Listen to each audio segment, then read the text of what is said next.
old conflicts, particularly in the Middle East. So if that is indeed Bibi Netanyahu's calculus, that Donald Trump would be better for him than Biden, I think he may have to calculate again.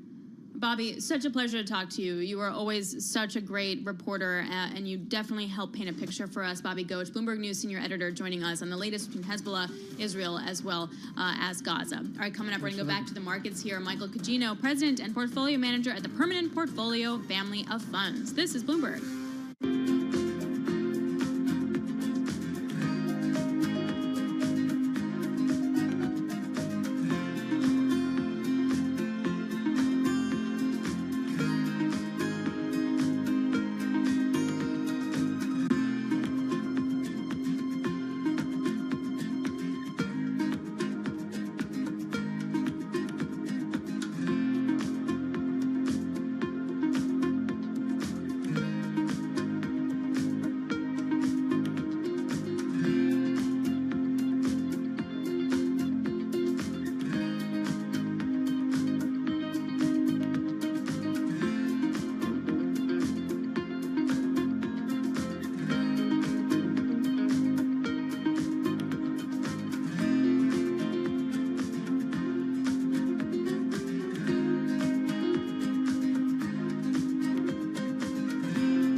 Markets, headlines, and breaking news 24 hours a day on Bloomberg Radio, Bloomberg Television, and the Bloomberg Business app. This is a Bloomberg Business Flash.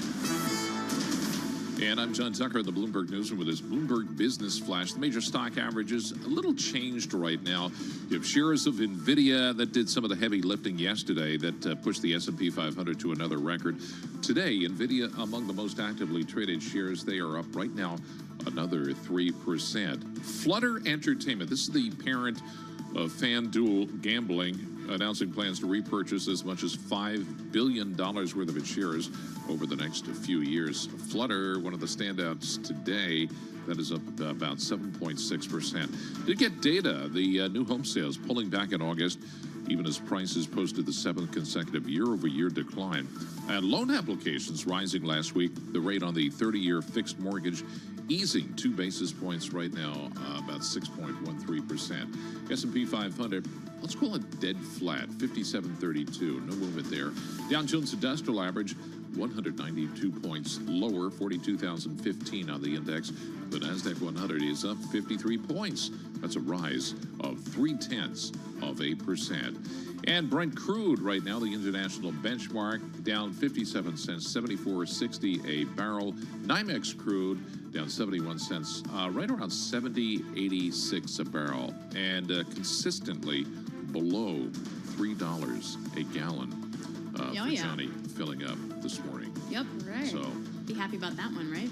Well, it's okay, because that money's going to go to your insurance company, so for your house, so that's fine. no, but I was going to seriously, I want you to explain one day just the correlation between the price of a barrel of crude and the retail price of gasoline, because there are a lot of factors. Yes. That, you know, it's not And it's like not the one oil goes price. down. It's going to be transport. It's going to be labor, and it's also the individual gas station.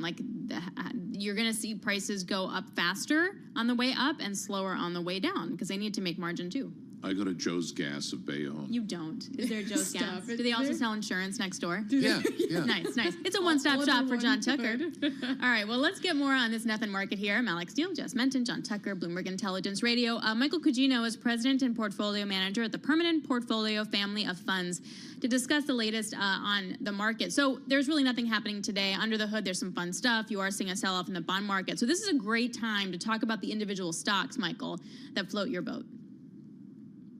Yeah, good morning, Alex.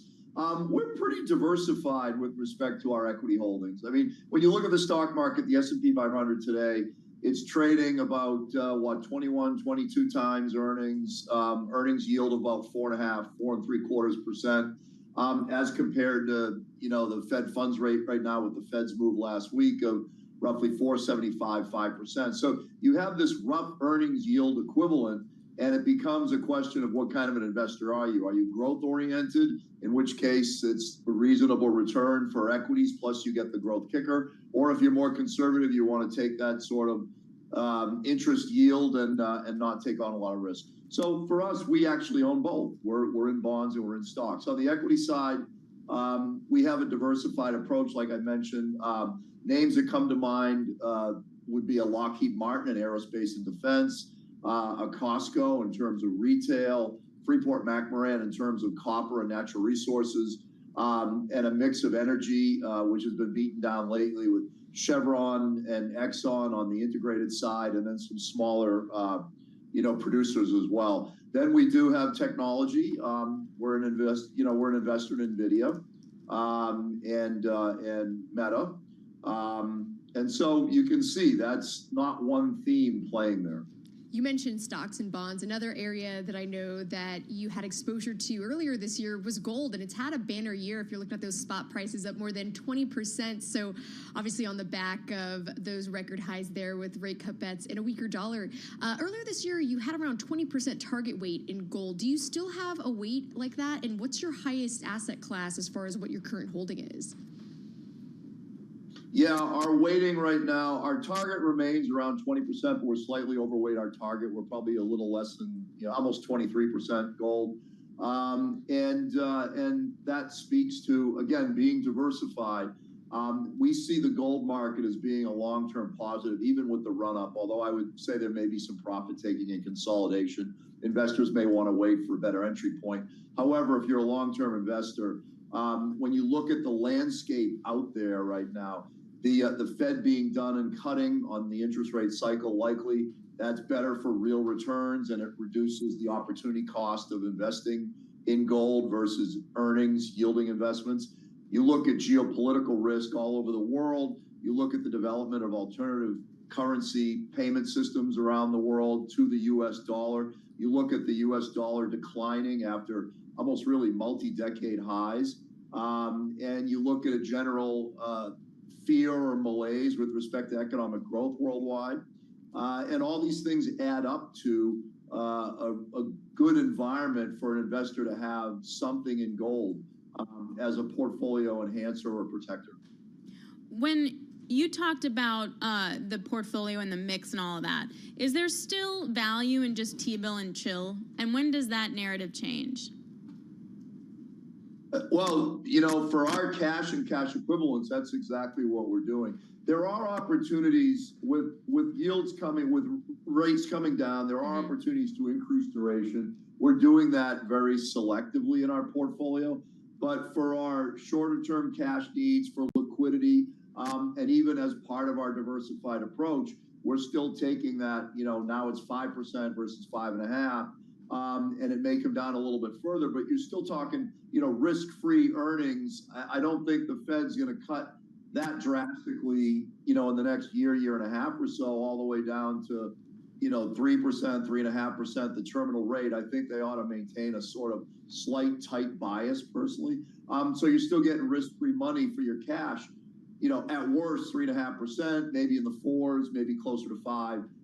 And so as part of a diversified approach, it makes sense for us. If you're an investor that's the only thing you're doing, I think you may be selling yourself short unless you're very, very risk averse. I think you can make more by being more broadly diversified in a number of different areas. What about when it comes to the REIT side of things in the equity market? When you have rates coming down, what's your broader outlook for real estate? And do you own those corner of the market with those stocks? Yeah, we do own some REITs, and I probably should have mentioned that is one of our asset classes that we focus on. And you are right that with rates coming down, REITs generally are attractive in that environment. And so I see that as being a good long-term area as well. And we're spread out among a number of different industry subsectors within real estate. And so I think the one thing you do have to be careful of a little bit here in REITs would be the balance sheets. Even though it appears that the markets may have sidestepped the big credit crisis due to a major refinancing of some of the debt at these higher yielding debt deals, especially if rates are coming down, I think you still need to focus on the balance sheet to make sure your companies are not unduly exposed to credit risk. Other than that, so asset quality is something you always look at in REITs anyway, so it's nothing new here. Yeah. But investors should be careful in that part of the REIT sector. Hey, Michael, super appreciate it. Thank you so much, Michael Cugino, President, Portfolio Manager, Permanent Portfolio, Family of Funds. The other headline that caught everyone's eye this morning was the U.S. investigating SAP and Carasoft. Am I saying that right? Carasoft? I think so. We think so. For potential price fixing. So we want to talk to one of the reporters behind the story. Jake Bleiberg is Bloomberg cybersecurity reporter. Am I saying that right? Carasoft? You're saying it right. Woo! There we go. Okay, walk us through this investigation. I was struck by just how long this has been sort of on the radar.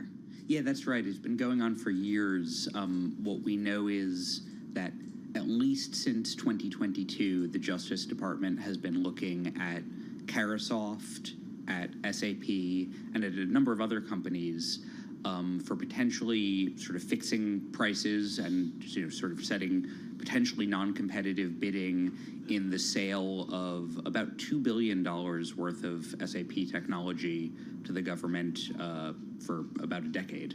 So what would the potential repercussions be for these companies? So at this point, this is just an investigation, and plenty of investigations don't result in formal accusations of wrongdoing. But if the Justice Department were to sue here under the False Claims Act, which is what it's investigating under, it has the power to reap up to 3 times its damages plus penalties. And when you're looking at a pool of sales in the billions, that could be a lot of money. Can you just break down for me what exactly the problem may be here? Right, absolutely. And again, to be clear, we don't know that there is a problem. What's under investigation is a potential scheme to basically set prices artificially high by coordinating among sellers and overcharging the government. Is there any sort of precedence for that particular industry, where we have like a guide as far as what history has happened if something like this has happened in the past? Yes, so The Justice Department's Civil Investigative Division does a lot of work under the False Claims Act, which is what's being investigated here. And in fact, back in 2015, they were investigating one of these same companies, Carasoft, for very similar allegations over potentially, overcharging the government for in purchasing other software from a company called VMware. And in that case, VMware and Carasoft settled the allegations with a payment of $75.5 million. What is going to be, how does something like this unfold in your world? Like, okay, so we're investigation, there are some potential allegations, there's some seizure of some documents. Like, now what do you as the reporter, what do you go do now? So you mentioned seizure of documents, and the big question I have at this point is whether or not, and it may not be, the case that the FBI the FBI yesterday showed up at Carasoft's offices, and we don't know whether or not that's related to this civil investigation involving potential price fixing for SAP software. So the thing I'm doing as a reporter now is trying to figure out, okay, are those connected or are they separate? Do we have a sense of what the timeline would be for when the DOJ's investigation would be completed? That's a great question. The DOJ moves on its own schedule, and they don't usually share it with me, but that's something we're trying to figure out. All right, great stuff. Really appreciate it. Great reporting. Thank you very much. Jake Bleiberg joining us, cybersecurity reporter for Bloomberg News on the U.S. investigating SAP and Carasoft and other companies for potential price fixing for some contracts for the government.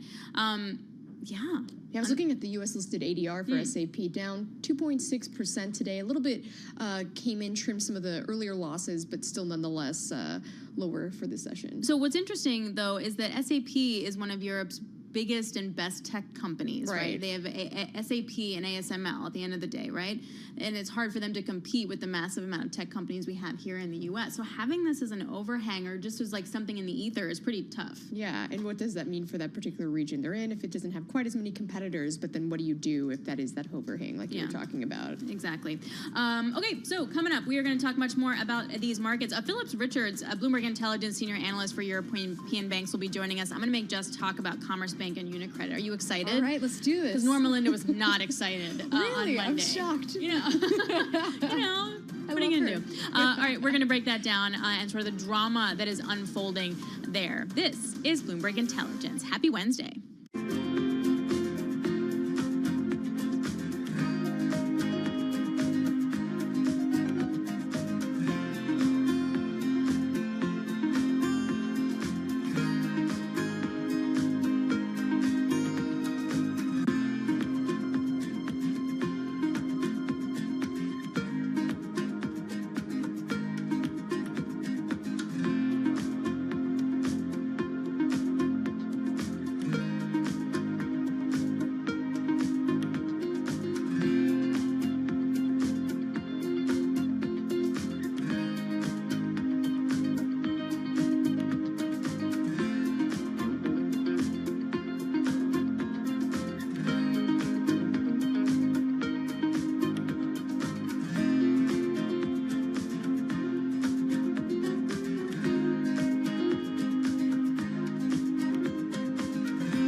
Markets, headlines, and breaking news 24 hours a day on Bloomberg Radio, Bloomberg Television, and the Bloomberg Business app. This is a Bloomberg Business Flash.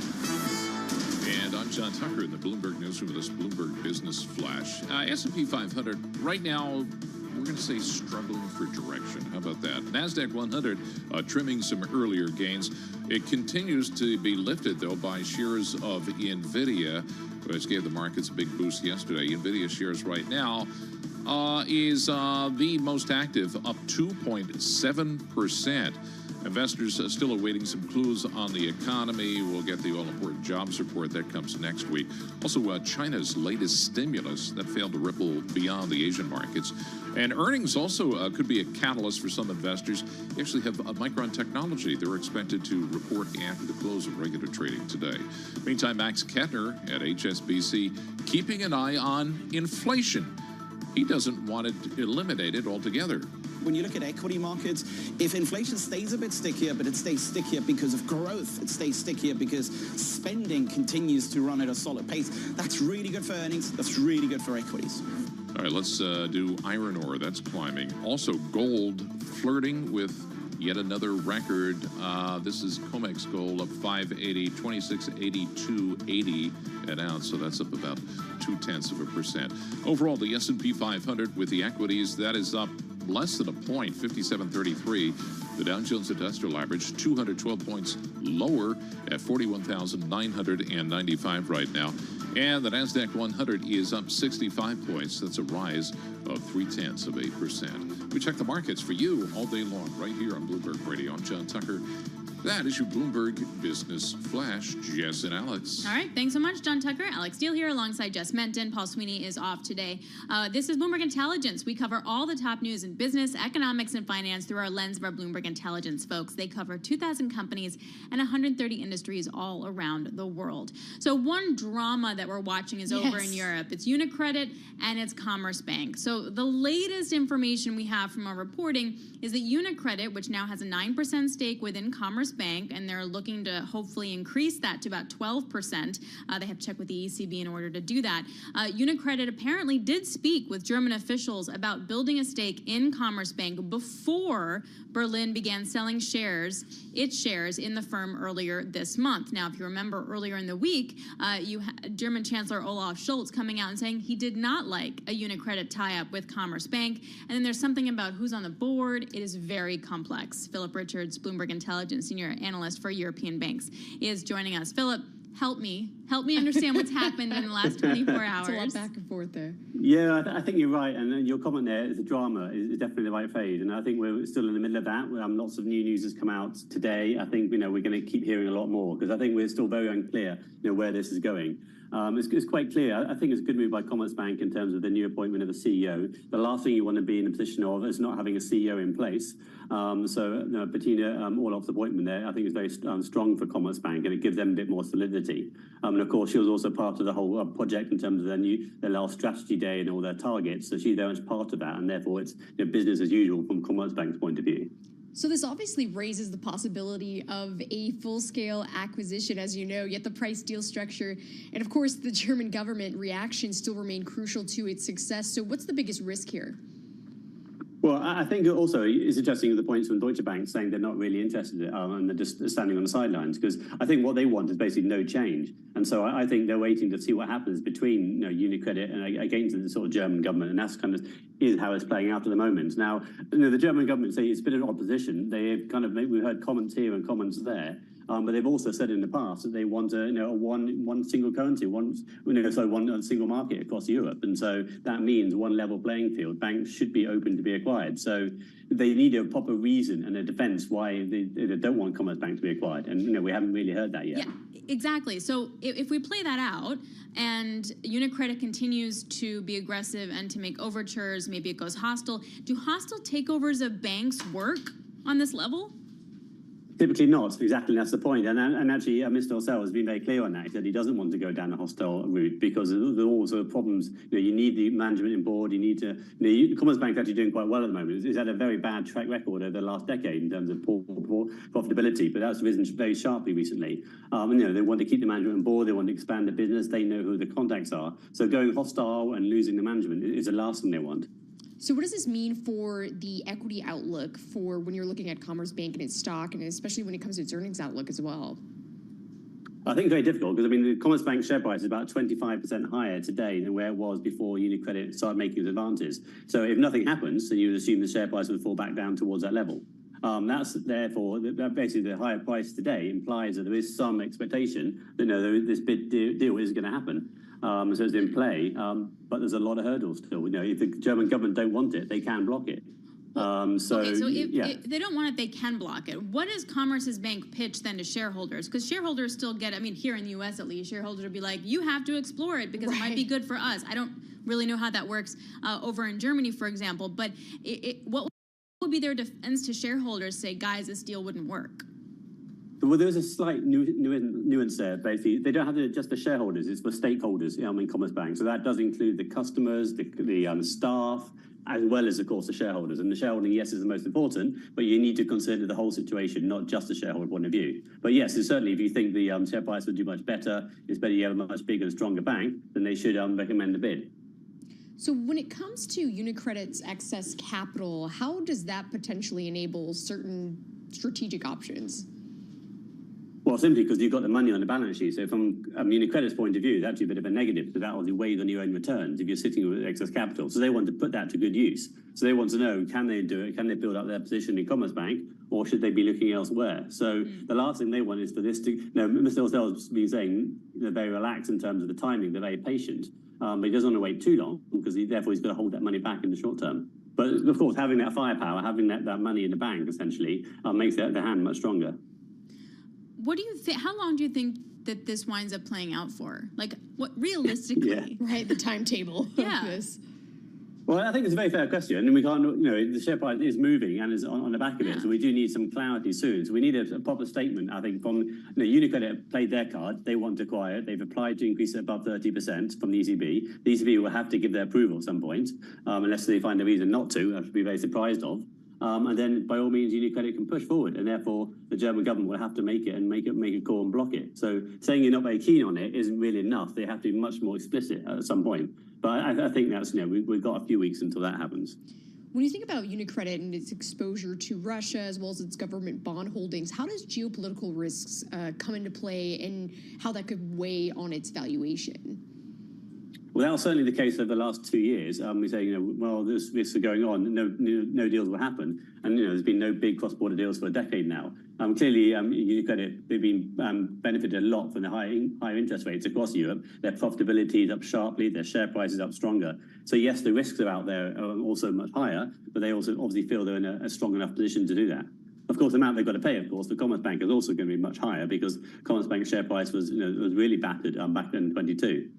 All right, Philip, really appreciate it. Thank you so much. Philip Richards, Bloomberg Intelligence, Senior Analyst for European Banks, joining us on Commerzbank and UniCredit. Hey, in a time where there's nothing happening in the market, this is a fascinating story and how the drama's had so many twists and turns in recent weeks. Yeah, and also just the idea of, will it be bad for small and medium-sized businesses? I don't know. So wait a second. Yeah. I think it just boils, do Germans not like Italians and vice versa? Oh, here we go. Well, I think there's an element of that. In all seriousness, that is part in the whole idea of we want to be run by German, not by Italian. So stuff. It's a thing. If the hits the fan at some point, the UniCredit's just going to focus on sustaining the Italian economy or Italian banks and not the Germans. Is that it? I don't know. They didn't ask me, but I think cultural differences within banks here in the U.S. think that's an important element of but this cultural thing. differences cross-border with Italy and Germany would be huge. Yeah. Would be huge. See, this is why we have JT here with us. So here's another headline, guys, and I'm talking my book, is Goldman Sachs, the consumer bank Marcus, reducing the rate on its high-yield savings account following the Fed's first rate cut. So I have a Marcus savings account, full disclosure. They did lower it once already, and now but this was a while ago, and now they lowered it again, and now it's 4.25% annual percentage I just yield. did this. Are you telling me? So I got to move my money out.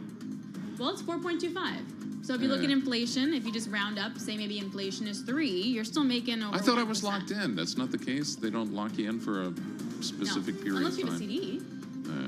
Okay. Nice try. All right, there you go. Much more coming up on Bloomberg Intelligence. We're going to talk about colleges and the competition on admissions. This is Bloomberg.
This is Bloomberg Intelligence with Alex Steele and Paul Sweeney on Bloomberg Radio.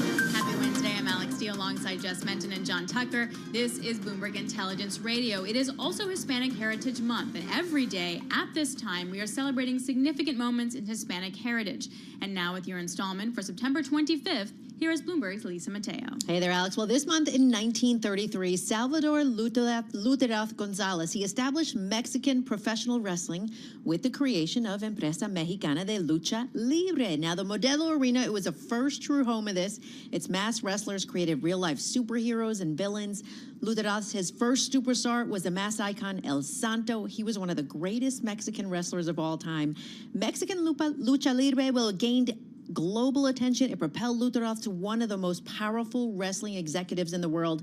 He left the company in the 1950s. He passed the business along to his family.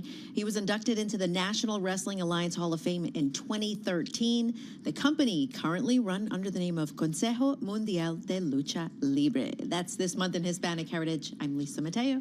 All right, thank you so much, Lisa Mateo. One other story that really caught my eye today was about colleges and how some higher education systems here in the U.S., it is crazy, right? Like Princeton is so expensive, they compete with Harvard, the whole thing. But apparently other universities now, like Northeastern, are trying to tap a Wall Street playbook. so they can rival Ivies on admissions. This obviously caught everybody's eye. It's one of the top rating stories on the Bloomberg terminal. Francesca Maglione is personal finance and higher education reporter, and she joins us now in the Bloomberg Interactive Brokers studio. Okay, can you just walk us through the premise here? Yeah, so Northeastern University has been known for years as a commuter school, mostly attended by local students. And since 2011, they've kind of been expanding their brand. They now have 14 campuses across the world with 3 campuses abroad. What we thought was interesting is that since 2019, they've been buying up other struggling schools, kind of tapping in that private equity playbook, and like an M&A. Yeah, like they've merged with 3 different schools so far, and kind of embedded the Northeastern brand on these schools, and now can offer to students like, hey, you can study for a semester in California, you can do a semester in New York, and this is very different from those schools like Princeton and Harvard, which just want to stay small and elite. They want to expand their brand as much as they can. Because there's a lot of schools, especially in the South where I'm from, where you had a lot of magnet schools and then satellite schools, whether it was like the University of Texas or Texas A&M, so you'd have not just the main campuses, say in Austin, Texas, you had ones in say Dallas and outside of that. So I'm wondering, is there a particular playbook when it comes to kind of like the M&A type of feel it comes to something like this, or is there different, not apples and apples, I guess? Yeah, I guess what's interesting with Northeastern is that higher ed is going through a very hard time. There's a lot of smaller schools that are closing all over the U.S., and so Northeastern is growing at a time when all of these other colleges are shrinking. Colleges are competing for students. The number of students across the U.S. is going to drop by 10%, the number of students going to college. Really? And so why?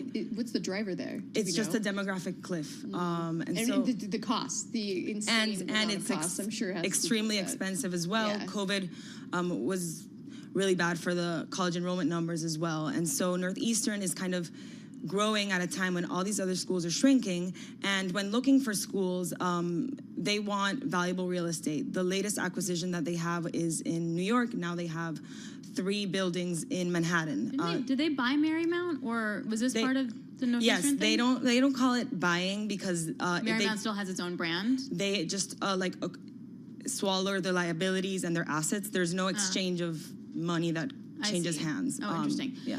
Is it working?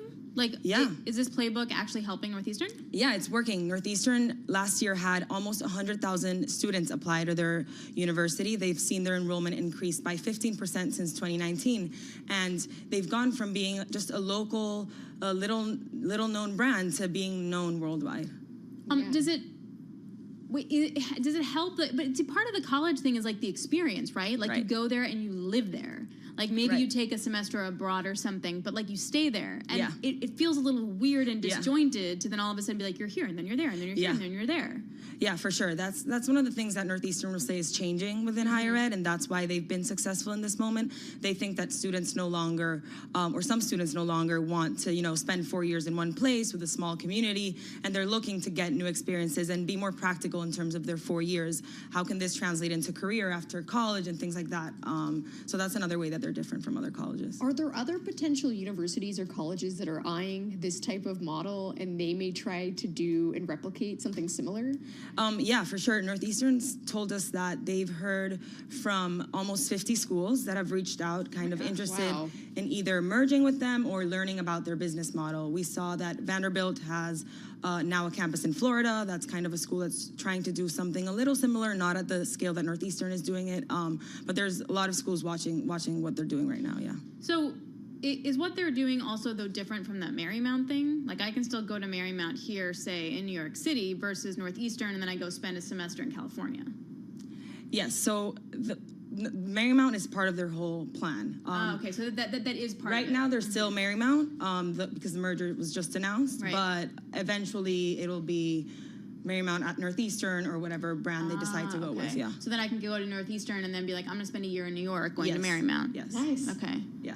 Yeah, that's just so interesting. It's just such a different college experience when I would have been used to. I would think that you go to college, you learn how to be by yourself, do laundry by yourself, get into debt by yourself, drink beer by yourself, and then like that's it, not like jet setting off to different locations, yeah. you know? Yeah. Francesca, thanks a lot. It was a really great piece. Really appreciate it. Francesca Maglione, personal finance and higher education reporter, joining us. Jess, it has been a pleasure. It's always a blast being here. I think I'm back with you maybe next Wednesday, you or Paul. I'm not sure. Yeah, let's do it. I'll take you anytime. All right. That wraps it up here for Bloomberg Intelligence Radio on this Wednesday. Coming up, Balance of Power with Kaylee Lyons. Don't miss that. On a headline level, guys, nothing happening here. Volume very weak. You have the NASDAQ outperforming by a touch, just up by 0.1%. Happy Wednesday.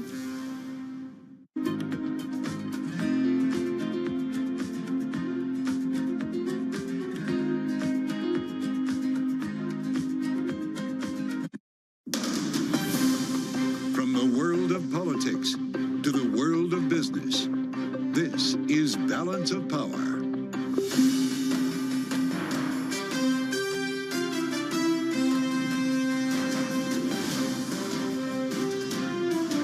Live from Washington, D.C. Congress is getting out of Dodge. Welcome to Balance of Power. I'm Kaylee Lyons, in for Joe Matthew, who was on assignment today, so he's not here in Washington, and the House and Senate are about to not be either. After today, they passed a continuing resolution to keep the government funded until November. They'll be getting out of town until after the election. And speaking of the election at the presidential level, it is all about the economy on the campaign trail this week as Kamala Harris gets ready to give an economic speech in Pittsburgh this afternoon. We'll have more this hour with our all-star Bloomberg political reporters and our political panel, Jeannie Shanzano and Lester Munson today. Plus, we'll take a look at how companies are positioning around the uncertainty of this election with the latest CFO survey out of the Atlanta Fed. Daniel White of the Atlanta Fed will be with us in just a few moments. But first, as always, we begin with a check on the markets. Charlie Pellet has a look from New York. Hey, Charlie. Hi, thank you very much, Kaylee Lyons. I got you covered. We are looking at a mixed Wednesday right here with the Dow, the S&P. They are both lower right now. NASDAQ pushing higher, but key to note that both the Dow and the S&P are retreating from records. Right now, looking at a 4-point drop in the S&P 500 index, down just under 0.1%. Yesterday, by the way, S&P hit its 41st record of the year. Stocks fluctuating. The Dow hard hit today, down 0.5%, down 225 right now. S&P, as I mentioned, lower, a little changed, under 0.1%. NASDAQ is advancing by 0.1%. 10-year at 3.77%. The 2-year 3.54%.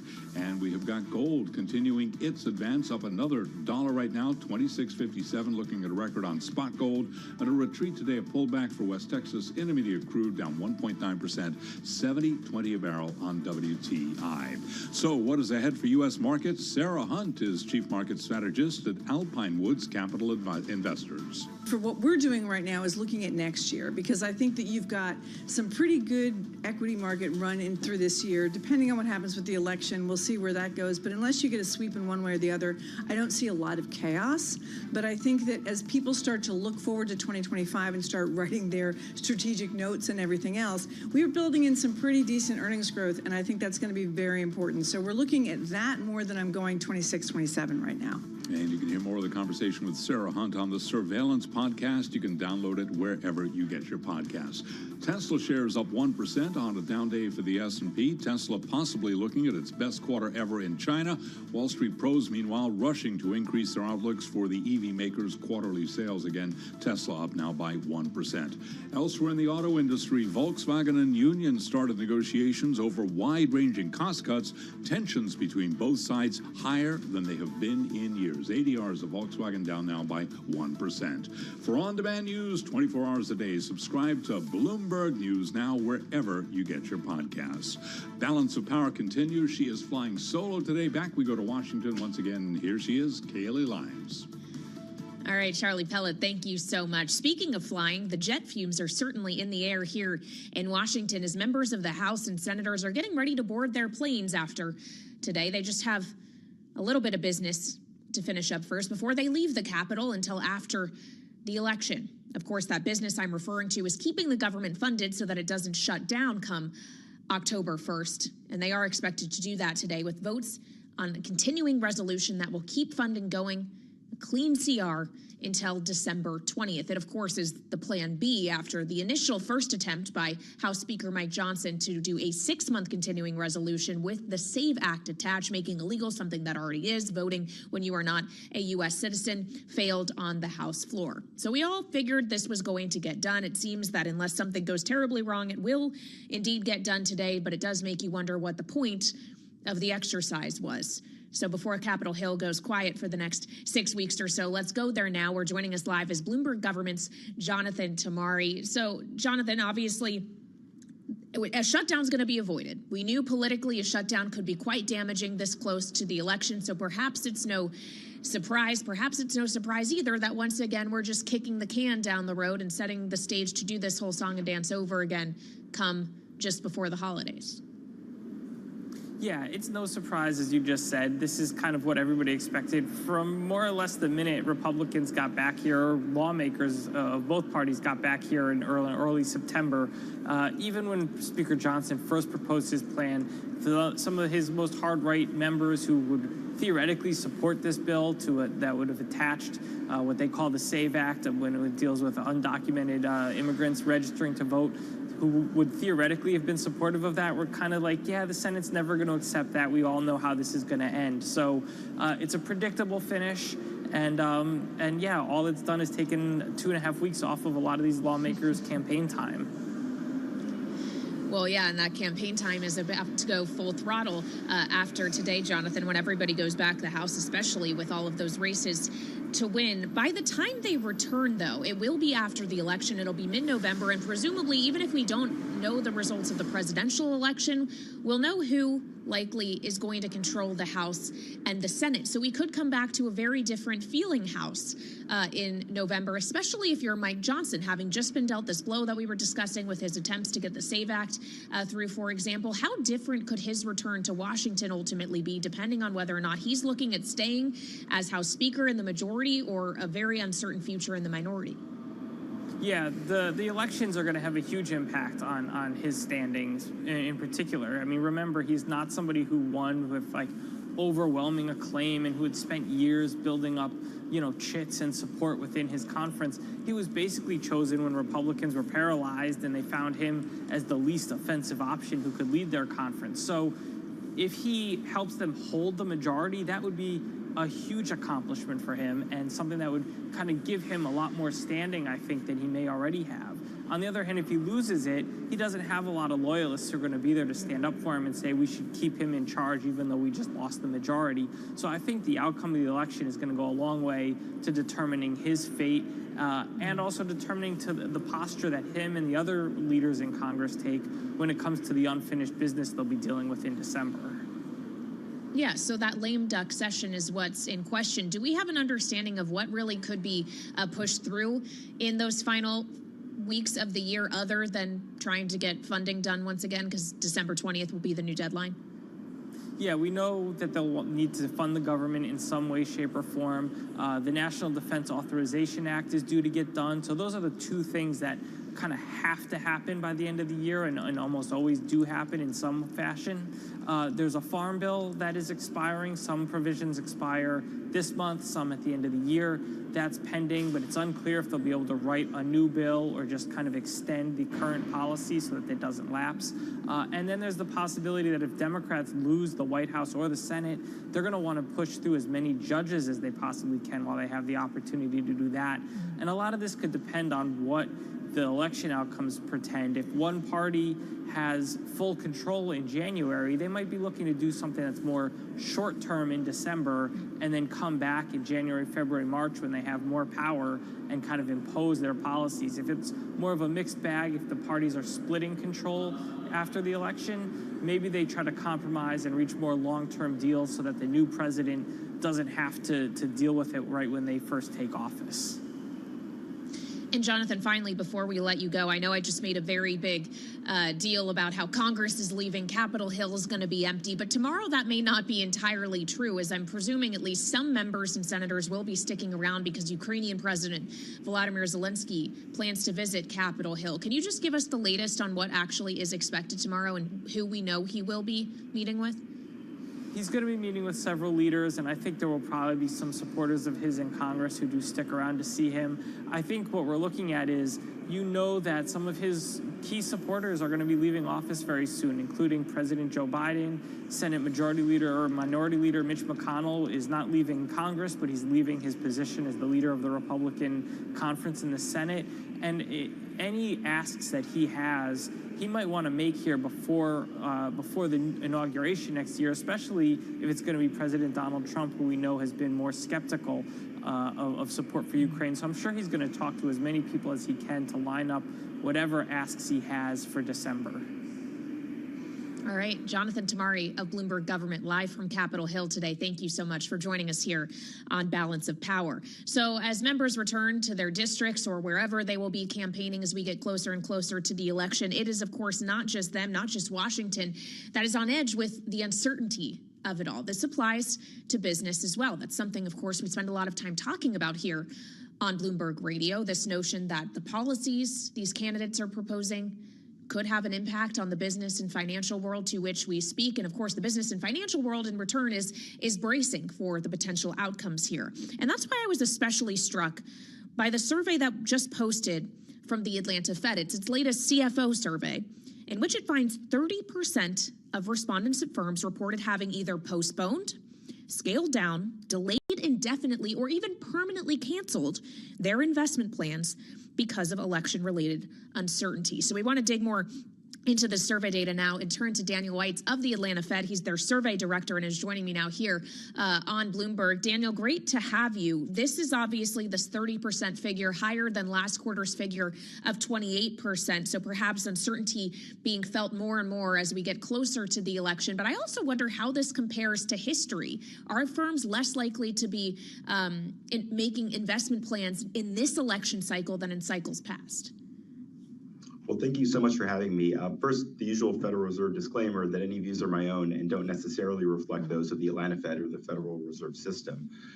With respect to your question, that's a great question. We've only asked this in this particular cycle, this quarter and last quarter. What we see in the literature, though, is it's not uncommon for investment to sort of dip ahead of some big risk events like presidential elections. But the question is it going to bounce back afterwards? Historically, we have seen bounce backs. I think, the question is how big is the holdback this time relative to history, and will we see a bounce back afterwards, or will investment sort of stay low, and will those firms who are on the sidelines not jump back into the fray?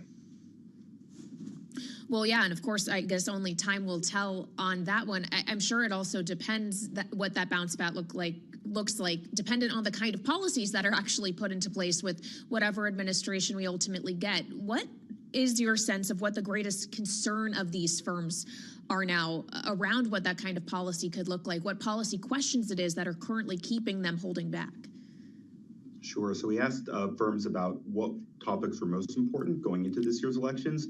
They listed a litany of topics. That the top four in terms of the most cited were regulatory policy, monetary policy, corporate tax policy, and fiscal policy. They all got, I think, between 50 and 60% of firms indicating that they were thinking about that. So, those are all very high on the minds of CFOs and business decision makers. So a lot to think about going into the election.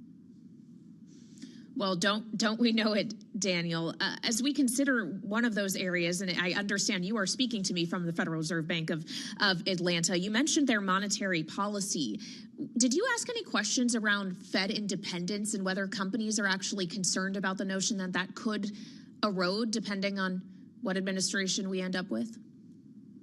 No, we didn't specifically ask about that. We do ask firms what their top concerns are every quarter, and monetary policy had figured, reasonably highly in recent quarters, but nothing regarding Fed independence that we asked about specifically. All right, fair enough. I guess it would kind of be asking a question about yourselves in some way. It's like a journalist asking questions about media and journalists. It feels weird sometimes. But As we consider what this actually means for companies, you mentioned that there's a question around the bounce back, right? Whether or not all of a sudden this investment comes through as soon as the results are known and there's less uncertainty. But I wonder what happens to them in the meantime. You note here that firms whose investment plans are negatively impacted by election-related uncertainty also expected lower revenue and employment growth this year than their peers. So this does have an immediate financial impact. Yeah, no, that's absolutely right. We also note that their optimism, both about their own firms, but the economy in general, is about 10 percentage points lower for impacted firms than those that are not impacted. By that, I mean those that pulled back investment versus those that don't. So both optimism, lower revenue, expected revenue growth this year, and lower expected employment growth this year. What was particularly striking is those firms also, in the median and on average, expect the same employment and revenue growth next year. So that's to say, if you expected a bounce back, you might expect them to actually overshoot their peers so that they can catch up.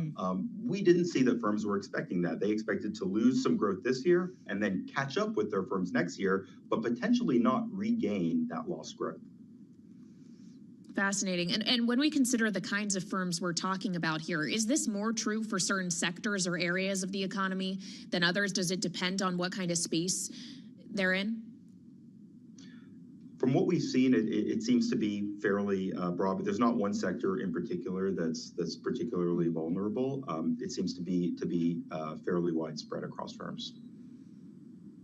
I'm just looking here at some of those issues that you were talking about. Inclusive of non-labor costs is something that does appear here on the list of pressing concerns. But I also am wondering, as you have labor quality and availability ranked even higher than that, there is obviously a live conversation in this election cycle happening about immigration and migration, a potential crackdown that could be happening, frankly, no matter the outcome, as everybody seems to need to be more hawkish on that issue. How would that translate into companies' ability to fill positions they need to fill, to operate, to the economy overall, knowing we have seen a big labor market impact of immigration, depending on what these policies really look like?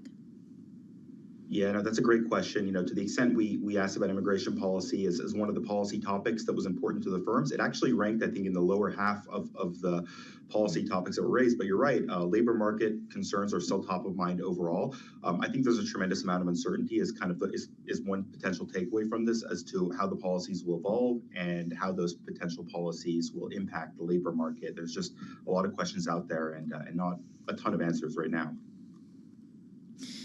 Well, yeah, I think a lot of us wish we had answers more immediately on a variety of different issues. Finally, Daniel, before we let you go, we heard Donald Trump yesterday outlining some ideas about manufacturing in particular, essentially giving lower taxes and lower regulatory burden to U.S. companies manufacturing products here in the U.S., tariffs being put into place for companies that don't. What kind of tariff concerns are companies, especially those that are importers and may need components that come from other places, even if they're assembling in the U.S., for example? How are you seeing that show up? Sure. I mean, to the extent that those would show up in our question about concerns that firms have, it hasn't really risen to a top tier level, at least as it compares to monetary policy, labor market, those types of issues. And in terms of the policy topics that firms are thinking about going into the election, trade agreements are on the list. I think just over somewhere between 20 and 30% of firms have indicated that's something that they're thinking about. International tax policy is also something they're thinking about. But again, it doesn't rise to the top of the list, like at least for the policy topics, regulatory policy, monetary policy, or corporate tax policy. So it's definitely on their mind, but it doesn't seem to be top of mind. All right, Daniel, it's a fascinating survey. Thank you so much for joining us to break some of the figures down. That's Daniel Weitz, Federal Reserve Bank of Atlanta Survey Director, with a look at how the CFOs are viewing this election uncertainty and their investment decisions around it. We'll have more straight ahead here on Balance of Power. I'm Kaylee Lyons in Washington.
12:21 on Wall Street. We do check markets all day long here at Bloomberg. We have got stocks trading mixed, little change right now on the S&P 500 index. We did see the 41st record of the year yesterday. Today, the S&P retreating down 4, drop now of just about 0.1%. The Dow also pulling back from a recent record. The Dow down 240, down 0.6%. NASDAQ is up 22, a gain there of 0.1%. 10-year yield 3.76%. The 2-year 3.53%. Gold little change, down 0.1%. Spot gold 26.54 the ounce, down by $3 the ounce. While West Texas Intermediate crude pulling back today, down now by 3.1%, back below $70 a barrel. WTI 69.36 right now. Stocks have been fluctuating as investors await clues on the economy, and China's latest stimulus failed to ripple beyond Asian markets. Among the closely watched earnings names today, after the close of trading, we'll be hearing from Micron Technology. Micron shares ahead of earnings up 1.3%. Analysts at Bloomberg Intelligence say Micron may become the latest chip maker to assure investors that demand for AI-related gear is still going strong.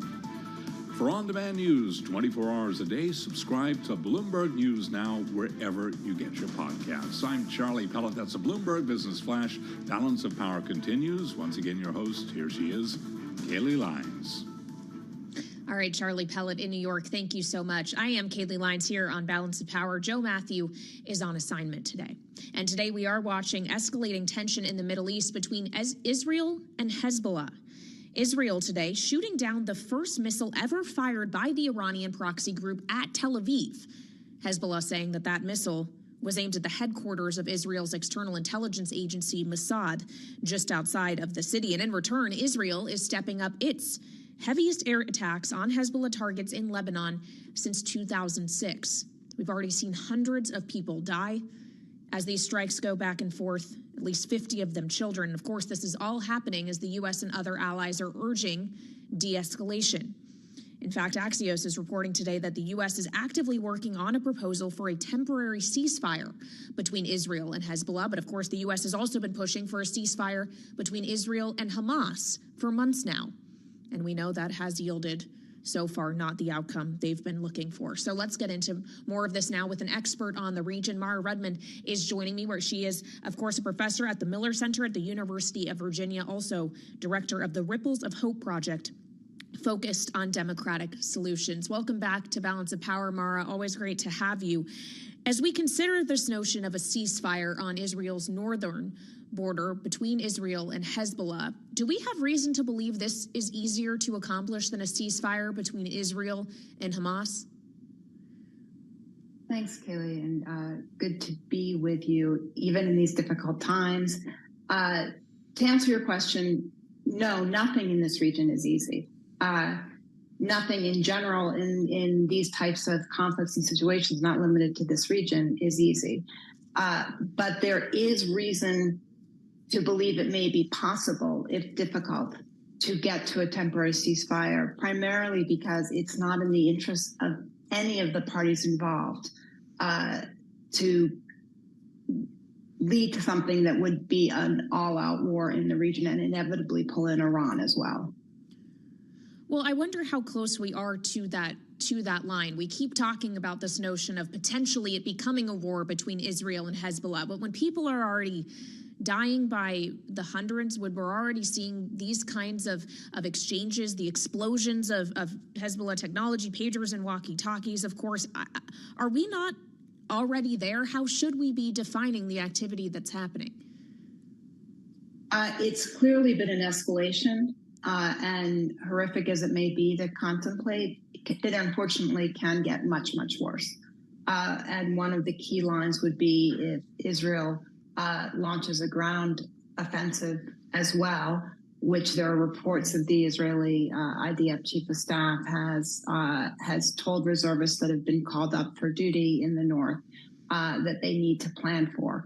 So bad as things are, it can absolutely get worse. The one thing I do want to point out to you, Kelly, is how targeted these strikes have been to date in terms of southern Lebanon, even though, as always, unfortunately, there are innocent civilians in the region, in the area, who are directly affected.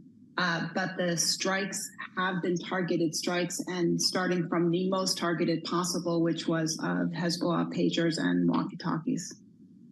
No, that's a very important point, Mara. I appreciate you emphasizing that. We also have to consider that the body, the individuals or the technology being targeted here does belong to an Iranian proxy. So Iran theoretically is playing a role in this as well. To what extent should we believe Iran is directing or advising Hezbollah on its conduct, escalatory or not moving forward from here? And if it is Iran that potentially has the greatest incentive of all to encourage restraint? So Iran absolutely has an incentive to encourage restraint. I'm not sure that Hezbollah itself is in a position either where they would their leadership would say this is the opportune time for an all-out assault. And frankly, Israel doesn't have an interest in going to the next level, which is a ground invasion, given that did not work out well for them in the past, even at the same time that it decimated southern Lebanon. But it ultimately, in the 1980s for Israel, led to the growth of the Hezbollah that they confront today. So it's a complicated situation. No entity, as I said, has a real interest in escalation. But because of the relationships back and forth, and because of the interest in all of deterring the other's actions, we could end up there. And this is why the United States and other leaders in the region and throughout the world are working hard to de-escalate. Well, and working hard still at a ceasefire between Israel and another proxy, Hamas. We have heard Israel say its end goal with this action in the north is to be able to return the Israelis from the north who have been displaced back to their homes. Hezbollah says if you want to do that, if you want the strikes on the north to stop, you need to end the war in Gaza. Is that really the linchpin to all of this? If a ceasefire agreement could be reached to end the fighting in Gaza, is that a credible solution to these other problems? So I am a strong believer that these are all interlinked. Whether one solves or resolves another, harder to say. But to me, it's very clear that reaching a ceasefire in Gaza between Hamas and Israel, getting the hostages out, getting more humanitarian aid in, starting to plan for a day after, which frankly should have been going on already in terms of innocent civilians in Gaza, and frankly Palestinians in the West Bank as well that are being increasingly affected by this, having a way forward. All of those things will help make more credible, give more tools to get to a ceasefire as well with Hezbollah. That's not to say that you shouldn't at the same time be trying for a temporary ceasefire with Hezbollah, given the increase in actions there. But in general, reducing tensions throughout the region is critical, and the steps forward that the United States laid out, frankly, back in June for a three-stage ceasefire with Hamas would absolutely be a huge help. Well, and Mara, it's incredible to consider that this conflict, this war with Hamas, has now been ongoing for almost a full year. We are approaching less than 2 weeks from now, 1 year since the October 7th attack on Israel. Are you concerned, given what we're seeing, of what that day, that marking could bring? Should we expect to see even greater activity around October 7th?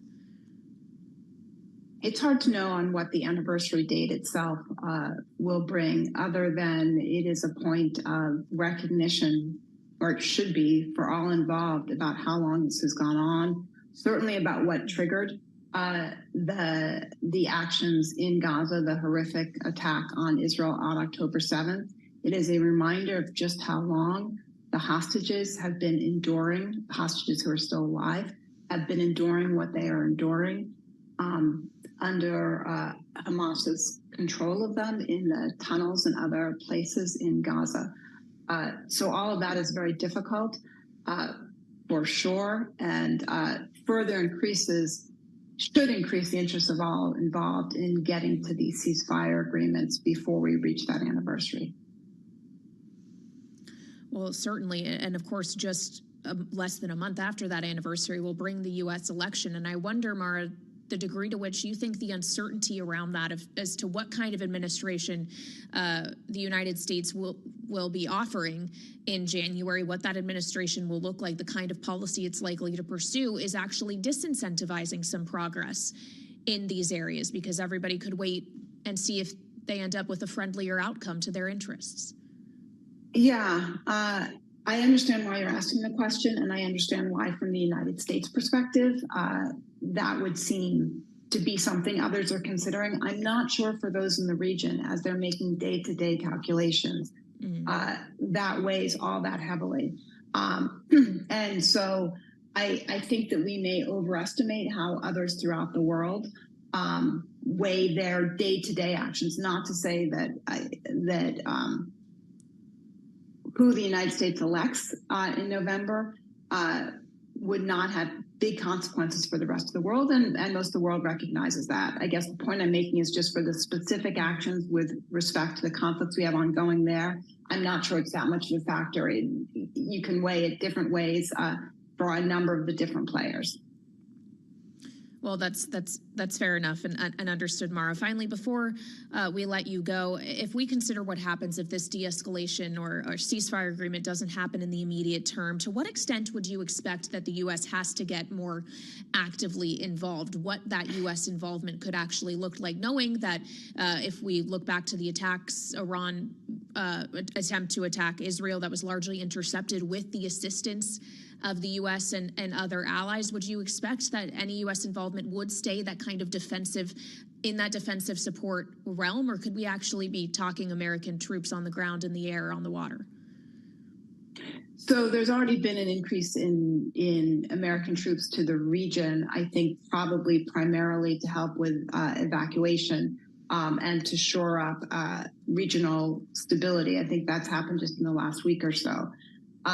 And I think it's important to keep in mind that for the broader overall U.S. national security interest, Iran is a real concern, and Iran's behaviors are a real concern. And part of trying to resolve the immediate issues between Israel and Hamas and Israel and Hezbollah, that the United States shares that interest with other key players in the region to be able to shore up an overall strategy and approach with respect to Iran for the region, which is part of the importance of getting as well to getting us back on a two-state pathway for a Palestinian-Israeli state. All of that is part and parcel of being able to deal with and address the Iranian concern, which remains at the forefront for the United States. All right, we'll leave it there. Mara, thank you so much for joining us here on Balance of Power. Mara Rudman is a professor at the Miller Center at the University of Virginia, also director of the Ripples of Hope project, focused on democratic solutions. We always appreciate her time and insight as we consider foreign policy here, which of course is playing into this election cycle, but domestic policy, specifically economic policy, is as well. We're going to have more on that straight ahead with our political panel next on Bloomberg.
12:40 on Wall Street. We do check markets all day long here at Bloomberg. Stocks are trading mixed. We've got the Dow and the S&P retreating from yesterday's records. S&P, by the way, had its 41st record of the year yesterday. Today, down by just about 0.1%, down 5 points. The Dow lower by 244, down 0.6%. The Nasdaq Composite Index up 26, up by about 0.1%. 10-year at 3.76%, with a 2-year 3.53%. Spot gold at $26.54 the ounce, down now by 0.1%. And West Texas Intermediate crude down 2.5% right now, trading below $70 a barrel. WTI back at $69.78. Stocks are fluctuating as investors await clues on the economy, and China's latest stimulus failed to ripple beyond Asian markets. There is a fresh round of data on U.S. mortgage rates in the aftermath of last week's Federal Reserve easing. And with that story, here's Bloomberg's Vinny Del Giudice. Mortgage refinancing rose to a 2-year high as homeowners capitalized on falling interest rates. Demand for new loans also advanced. Last week's rate on a 30-year fixed mortgage eased 2 basis points to 6.13%. It's the 8th straight weekly drop, marking the longest stretch of declines in 5 years. The figures are compiled by the Mortgage Bankers Association. Vinny Del Giudice, Bloomberg Radio. Google has ramped up a legal squabble with Microsoft over the lucrative cloud market, accusing the American software giant of abusing its market dominance in a formal complaint to the European Union's antitrust watchdog. Today, we're looking at shares of Alphabet, parent of Google, down 0.4%. Microsoft, though, taking part in a broader tech rally. We got Microsoft up now by 0.6%. For on-demand news 24 hours a day, subscribe to Bloomberg News Now, wherever you get your podcast. Balance of Power continues. And once again, your host, here she is, Kaylee Lines. All right, Charlie Pellet in New York, thank you so much. I'm Kaylee Lines in Washington. Joe Matthew is on assignment. This is Balance of Power on Bloomberg. Obviously, here at Bloomberg, basically every week is Economy Week, but that is especially true on the presidential campaign trail, because this week is being marked by economic speeches from both of the presidential candidates. Donald Trump, of course, yesterday spoke in Savannah, Georgia, pledging to take other countries' jobs, offer low tax rates and fewer regulations to companies that make goods in America, and higher tariffs on companies that don't. It'll be Kamala Harris's turn to talk about manufacturing today. She's set to give a speech just a few hours from now at the Economic Club of Pittsburgh in the critical battleground state of Pennsylvania. Her campaign saying that it will be an outline of a, quote, pragmatic economic vision, and that she'll try to draw a contrast with Donald Trump. This, of course, comes as Donald Trump is still leading Harris on the economy in most polls, although new ones, like the ones that just came out from Reuters and Ipsos, do show that Harris is starting to eat into his edge on that issue. So we want to get into all of it now and bring in our political panel. Jeannie Shanzano with me today. Of course, Bloomberg Politics contributor and senior democracy fellow at the Center for the Study of the Presidency and Congress, alongside Lester Munson, principal of the international practice at BGR Group and Republican strategist. Great to have you both here. Lester, I'll begin with you because obviously we heard from Donald Trump already. It's Kamala Harris who will be the next to speak. Who has the tougher sell here on manufacturing to the blue-collar workers that this messaging is largely targeting?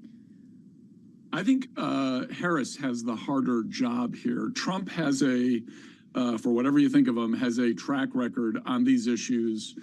He can talk about some of the results from his first term, at least before COVID hit the economy, that are pretty strong. He's got a kind of an instinctive connection somehow, given his own personal history. He's got this instinctive connection to a lot of blue-collar workers. We saw that with the Teamsters a few days ago deciding not to endorse for president because most of their members are with Trump. So he's got this kind of natural thing. If Harris can make inroads here, though, and she is down in the numbers on the economy, it can make a difference in the campaign. So this is an opportunity for her, but it's a challenging one. And she also has the additional challenge of not sounding like an echo of him. Her first economic initiative, at least that I can recall, was to mimic Trump's call for no taxes on tips of restaurant workers and things like that.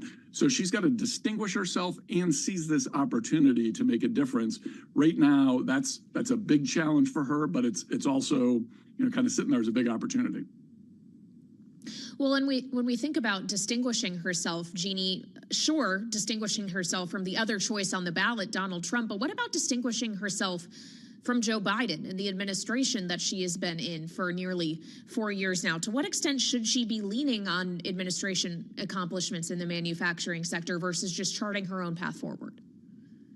Yeah, I think contrast is the watchword of the day. She does have to utilize the positive implications of what the Biden administration did. And we heard Jared Bernstein, for instance, a guest of yours frequently, Kayleigh, talking about how her fingerprints were all over the IRA and, you know, the infrastructure investments that have gone on. And those have had a real and will continue over the next several years to have a real positive impact on the economy.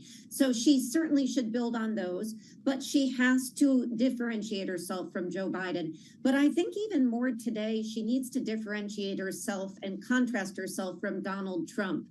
You are hearing, even on Wall Street, concerns about what he was talking about yesterday in terms of tariffs and in terms of trade and the inflationary aspects of that. We are just seeing the economy start to look better to consumers. September 18th was so important. Those numbers Vinny was just talking about with mortgages, those are critical. People are just waking up to this, and she has got to make the case. Do you really want to risk all that good news and go back to where we were prior to that with Donald Trump and his very problematic 60% tariffs on China, 10% tariffs on all goods, which no matter how he sells it is a tax that you will pay for. So I think contrast is the watchword of the day. Of course, Donald Trump contends that those tariffs will actually increase the revenue coming into the Treasury, help perhaps offset some of the tax cuts he would like to implement. He contends that tariffs will not be inflationary. Most economists, as we know well here on Bloomberg, do dispute that. I'd also like to ask you, Jeannie, the Harris campaign says that she's preparing a lengthy document that will explain her economic vision. I will read it. Many members of our audience here will likely read it. But is that the kind of thing voters actually need? As we talk about, we need specifics. Us in financial media and us journalists would like specifics. Do voters actually need granular detail? You know, you're absolutely right. You know, voters aren't going to vote on the details of her plan, but she does have to lay it out in detail, but she's got to talk about it, I think, in a way that is as passionate as she does the issue of abortion. When you hear Kamala Harris talk about abortion, you can hear how much it means to her personally and how committed she is to protecting the right to choose. That's got to come through when it comes to the economy, when it comes to manufacturing. I think she missed an opportunity, just as an example, in talking to Oprah Winfrey, when the number one clip out of that is about she might shoot people if they break into her house.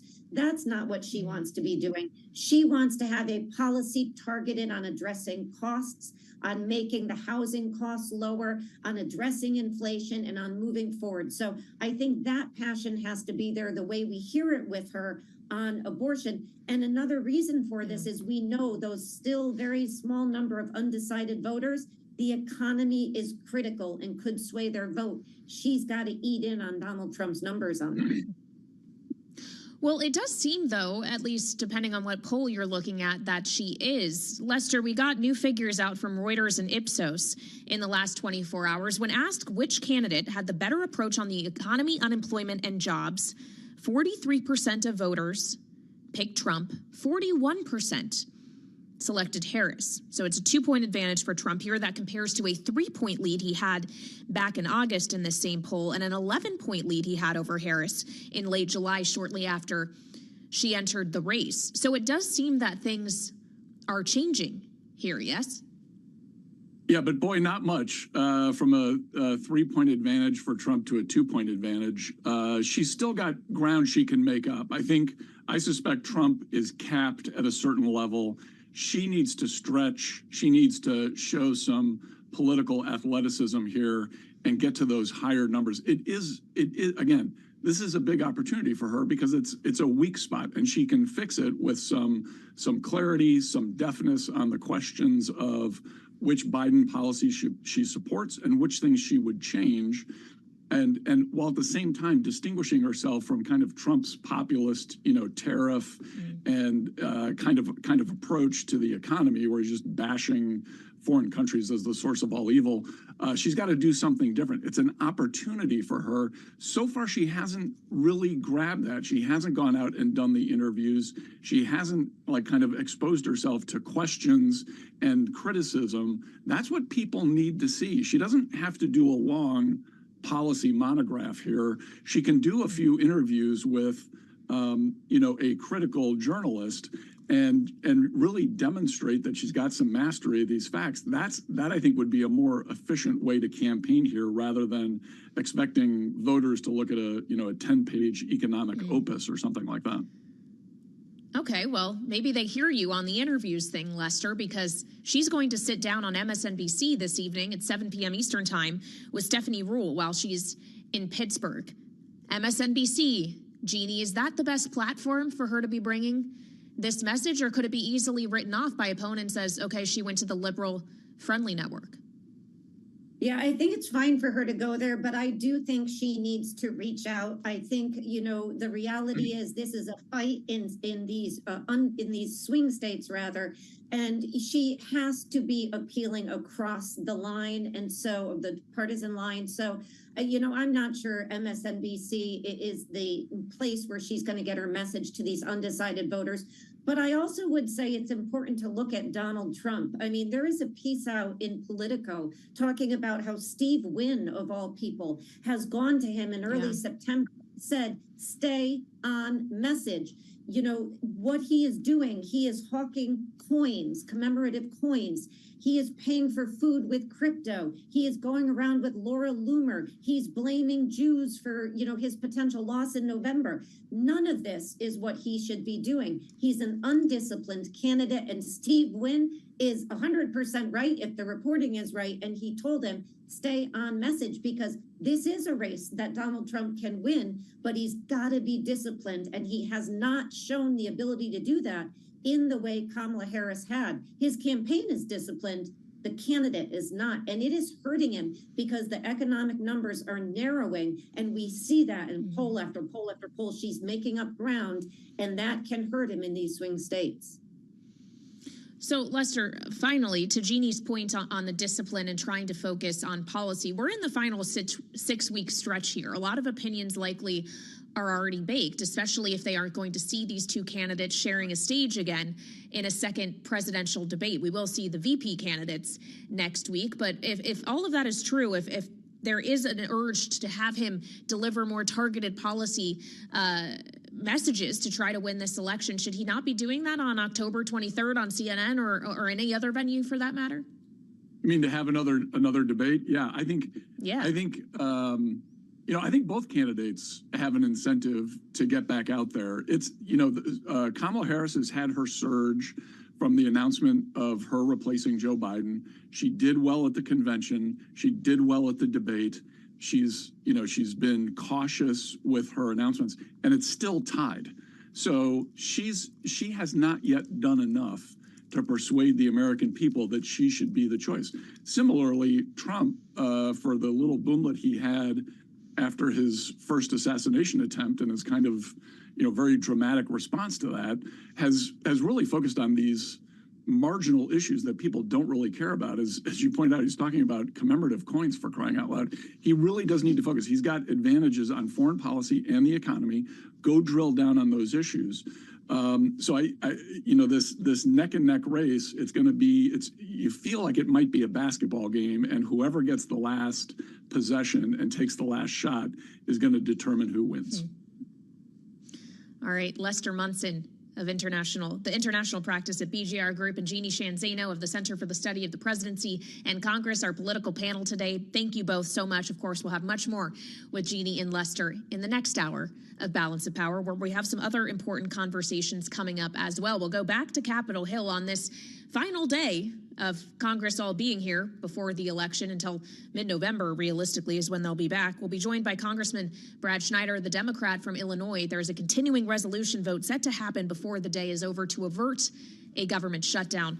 And of course, We have more we need to talk about on the campaign trail as well. I'll be joined by Aisha Moody-Mills of the Center for American Progress, specifically looking at some of the demographic groups that Kamala Harris is going to target. So stick with us. We have more straight ahead on Balance of Power here on Bloomberg Radio.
politics to the world of business. This is Balance of Power.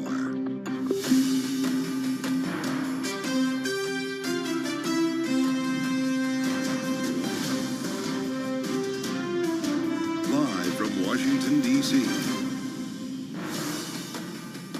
Welcome to Balance of Power on Bloomberg TV and radio. I'm Kaylee Lyons in Washington, where the town is a lot about to clear out. Congress will be leaving after voting on a continuing resolution to keep the government funded into December.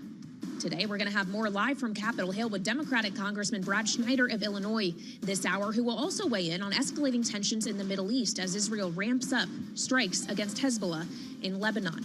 Plus, we'll have an eye on the Harris campaign as she is set to give an economic speech in Pittsburgh, Pennsylvania, just a few hours from now. We'll talk about her outreach to the swing states and to specific demographics of voters with Aisha Moody Mills of the Center for American Progress. So a lot is ahead this hour, but first, as always, we begin with a check on the markets. Charlie Pellet has that for us from New York. Hey, Charlie. Hi, thank you very much, Kaylee Lyons. Right now, looking at a mixed market. NASDAQ holding on to a 3-point gain, barely. We got stocks struggling for direction. Both the Dow Jones Industrial Average and the S&P 500 Index, they are in the red. Stocks fluctuating as investors await clues on the economy, and China's latest stimulus failed to ripple beyond Asian markets. So the S&P right now down 11, retreating from yesterday's 41st record of the year at 57.18 right now. We've got the S&P down by about 0.3%. The Dow also pulling back from a record, down now by 0.7%, down 307. NASDAQ just turning negative. NASDAQ now down by 0.1%.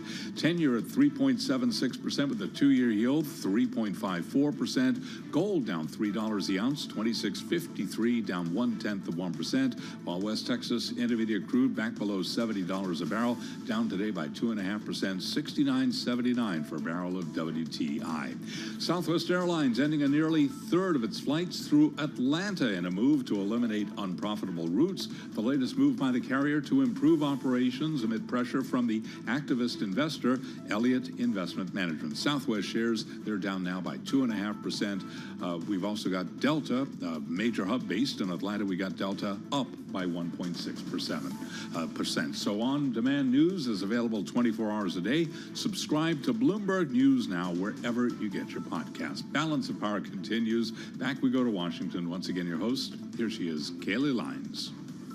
All right, Charlie Pellet in New York, thank you so much. I'm Caitlin Lyons in Washington. Joe Matthew is on assignment today. In just a few hours from now, roughly 2 hours to be exact, we're expecting Kamala Harris to walk up to the podium in Pittsburgh, Pennsylvania, at the Economic Club there, outlining her vision for the manufacturing economy.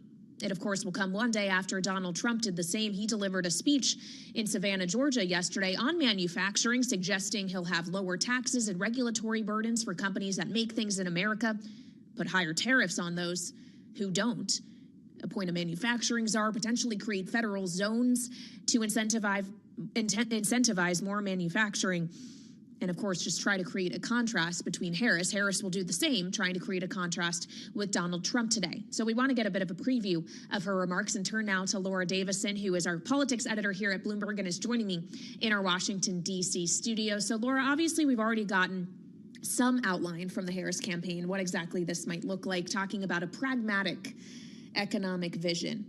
Is she going to get more specific than that? Probably not. This message, this speech will be more about messaging and how she sort of frames this. There's kind of been two Harrises out there. One, the Harris that she's been on the campaign trail talking about working class families, talking about childcare costs, talking about getting small businesses off the ground, tax cuts for families in the form of a child tax credit. And then there's the Harris that is being talked about with donors behind closed doors at these big fundraisers. Her husband, Doug Emhoff, has described her as pro-capitalist, pro-growth, pro-business. And she's going to come out today and be like, look, these two things can coexist. So it's a way to reassure the business community, look, I am an ally for you. I want to see some of these emerging technologies like AI and crypto get developed here. But also we want to make sure that the people working for these businesses are also cared for. And of course, we should point out we're going to have live coverage of the speech here on Bloomberg TV and radio. I do wonder, though, as our audience listens to the case she makes in this regard, as Wall Street and big business is listening to it, how much harder is it to say, yes, I will be your ally or still supportive of your efforts to grow and to innovate, but also I'd like to raise your tax rate to 28% for corporations? There are certain companies and certain industries where this sounds okay. There are others where this is just an anathema, particularly if you're a publicly traded company, you're looking at those quarterly returns, having your tax rate go from 21% to 28%, while Trump, on the other hand, is proposing lowering it to 15%. That's a pretty easy decision. But for other companies, particularly some companies like tech, and in some cases even crypto and AI, they know that more regulations may be coming, and so they look at, okay, what if we get on board with potentially Democrats that want to regulate but want to work with us on regulations versus some of the Democrats we've seen, kind of an Elizabeth Warren model model of coming in with more draconian measures. So as we consider these measures, and to your point, Donald Trump is pitching lower taxes while Kamala Harris is talking about higher ones for at least businesses and more wealthy individuals. Trump's ideas around offsetting that lost revenue include higher tariffs to bring what he says will be hundreds of billions of dollars into the Treasury. He wants to put tariffs on even companies like John Deere. If they're making things in Mexico, he says they'll face a 200% tariff on the way back in to the U.S. How is that notion going down with corporate America? This is scaring a lot of companies who make things. Everything from the retailers, Walmart, that imports a lot, to companies that do a lot of high tech stuff. They still have to bring in parts from elsewhere around the world, and companies that have portions of their supply chain, like many automakers, like John Deere, who are looking at Mexico, as potentially making part of their products.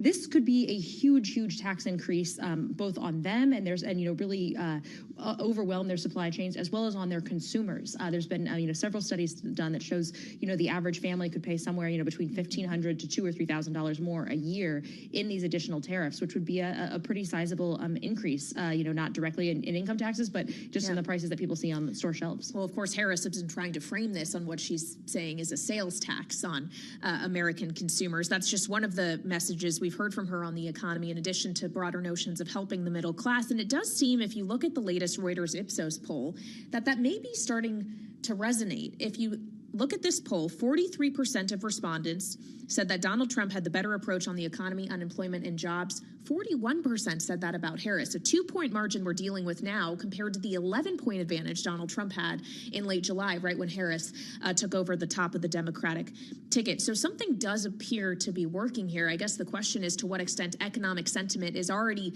baked in at this point or could still improve between now and Election Day.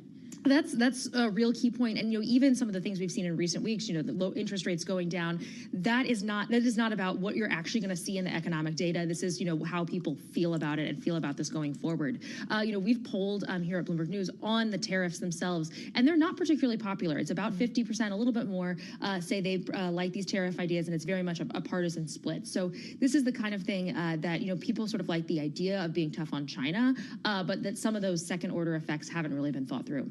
All right, Laura Davison, politics editor for us here at Bloomberg. Thank you so much for joining us here on Balance of Power with the latest on the presidential race. But of course, that's just one portion of the ballot we have to consider. There's a lot of other races voters will be weighing in on as well, including congressional races.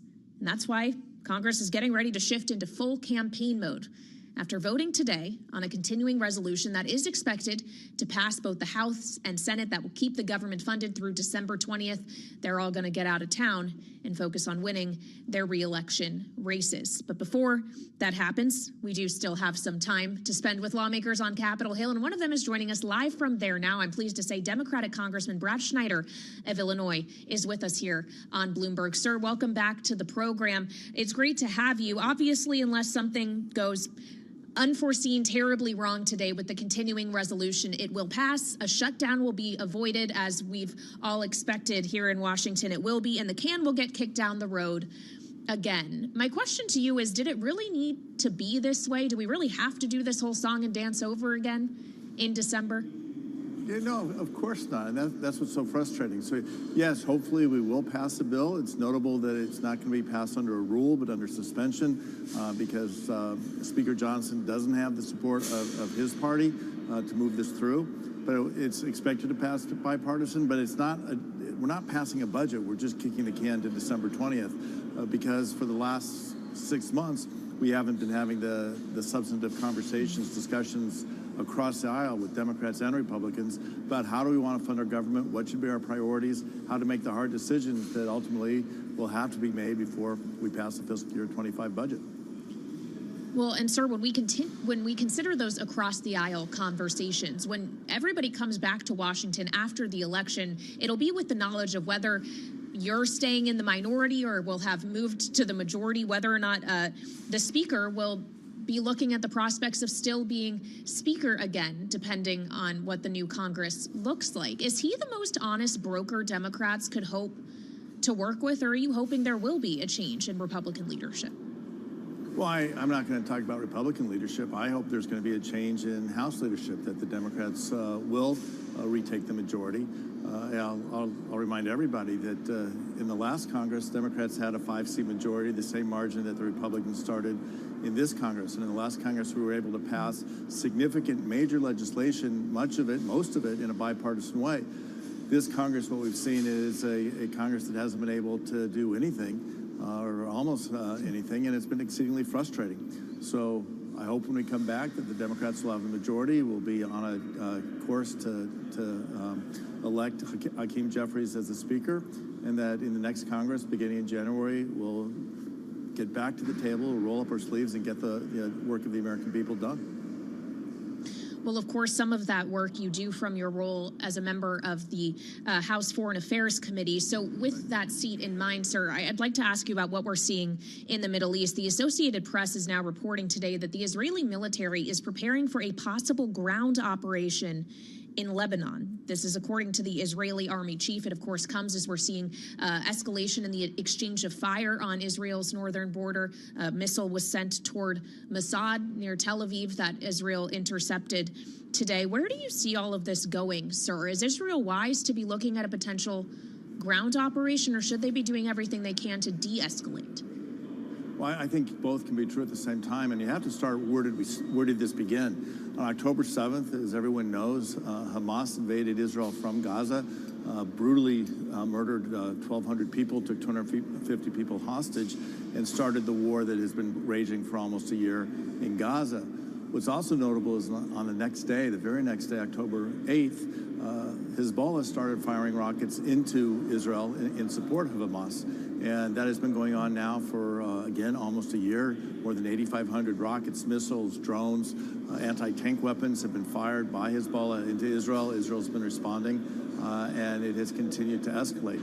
80,000 people have been evacuated from the border communities in Israel.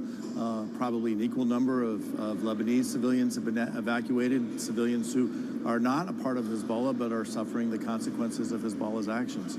So what Israel is doing is taking action against Hezbollah to try to secure its communities on the border with Lebanon. But this is also necessary to give security to the people in Lebanon who unfortunately are under the thumb of Hezbollah.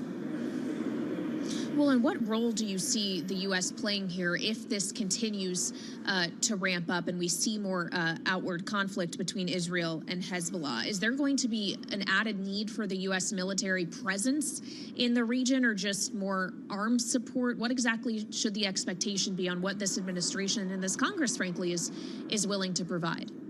Yeah, I think the first thing you see is that the administration is continuing to try to create the off-ramps. Amos Hochstein is in the region. President Biden has been committed to trying to de-escalate and create the space to move Hezbollah back from the Israeli border and try to resolve the disputes peacefully. And I think the United States will continue to do that. At the same time, going back to October 8th, when Hezbollah started striking, President Biden was very clear when he said don't, but he also backed up his words by sending aircraft carriers into the region. We continue to support Israel and Israel's right to defend itself, but we also should be supporting the Lebanese people. They've suffered. Lebanon, the economy is literally on its back, not even on its knees. The government is dysfunctional, all because Hezbollah, and Hezbollah is backed by Iran. Ultimately, it is Iran who's responsible, is holding back Lebanon from the possibility of moving forward. So I think the United States has a role to play there. And ultimately, as President Biden has said, Israel has a right to defend itself. The United States will stand with Israel as she does so. I'd like to ask you about another conflict as well, the ongoing war in Ukraine, as the Ukrainian President Volodymyr Zelensky spoke at the United Nations General Assembly in New York today. Here is a taster of what he said, and I have a question for you after. Ukrainians will never accept why anyone in the world believes that such a brutal colonial past, which suits no one today, can be imposed on Ukraine now instead of a normal, peaceful life. Do not divide the world. Be united nations. And that will bring us peace. Congressman, of course, Zelensky will be traveling from New York down here to Washington. He will, in fact, be on Capitol Hill tomorrow, meeting with some of your colleagues before everyone leaves town. Should he, in his visit to Washington, feel confident that he's going to be able to count on the same support from a Congress or any future administration as Ukraine has had to this point? I think I'll take us back to a question you asked earlier about who is in the majority next year in Congress. Democrats have stayed committed to Ukraine throughout this war. It's been more than 30 months since Russia initiated its invasion in February of 2022. As Zelensky said in the piece I heard, and I have not heard his whole speech yet, but he talked about the will, the desire of the Ukrainian people to remain independent. Just after the start of the war, I heard the Ukrainian ambassador speak here in Washington, saying that the previous 30 years since the fall of the Soviet Union was the longest period of independence for Ukraine in hundreds of years, and that the people who had come to appreciate their independence, appreciate their freedom, we're going to fight for that freedom with every ounce of energy that they have. And the Ukrainians have continued that fight. They have fought nobly and bravely against the Russians and the West under the leadership of President Biden, but working with our allies in Europe and other allies around the world have helped ensure that Ukraine can sustain its fight, and we need to make sure that it sustains its fight, and that Russia cannot get either a strategic victory or ultimately take over Ukraine completely. Will you, sir, be meeting with Zelensky tomorrow, or do you know of your colleagues who will be? I will not be, but I don't know who's meeting. I'm not aware of any Foreign Affairs Committee meeting with President Zelensky. If something changes, I would love that opportunity. Well, finally, before we let you go, sir, we have about a minute left. It's not just foreign affairs on which you sit, but you're also on the Ways and Means Committee. Knowing Kamala Harris is about to, just about 2 hours from now, give a speech on the manufacturing economy in which she may mention tax policy and raising the rates on, say, corporations or those with more than $1 million in income, their capital gains tax rate. To what extent can she reliably say those are policies that stand a chance of passing Congress, knowing we may well end up with divided government, even if she does win the election in November? Well, irrespective of who wins in November, we know that the provisions of the 2017 tax code are going to expire at the end of next year. So Ways and Means in particular, but the House and the Senate as a whole will be digging deeply into the tax code and trying to develop new policy, hopefully new policy that will stand the test of time. And whatever tax policy we have has to be one that makes sure American companies, American workers can compete on a global stage, that we're investing in new innovations, new products, that we're training our workers, that we're developing the workforce for the future by investing in our kids.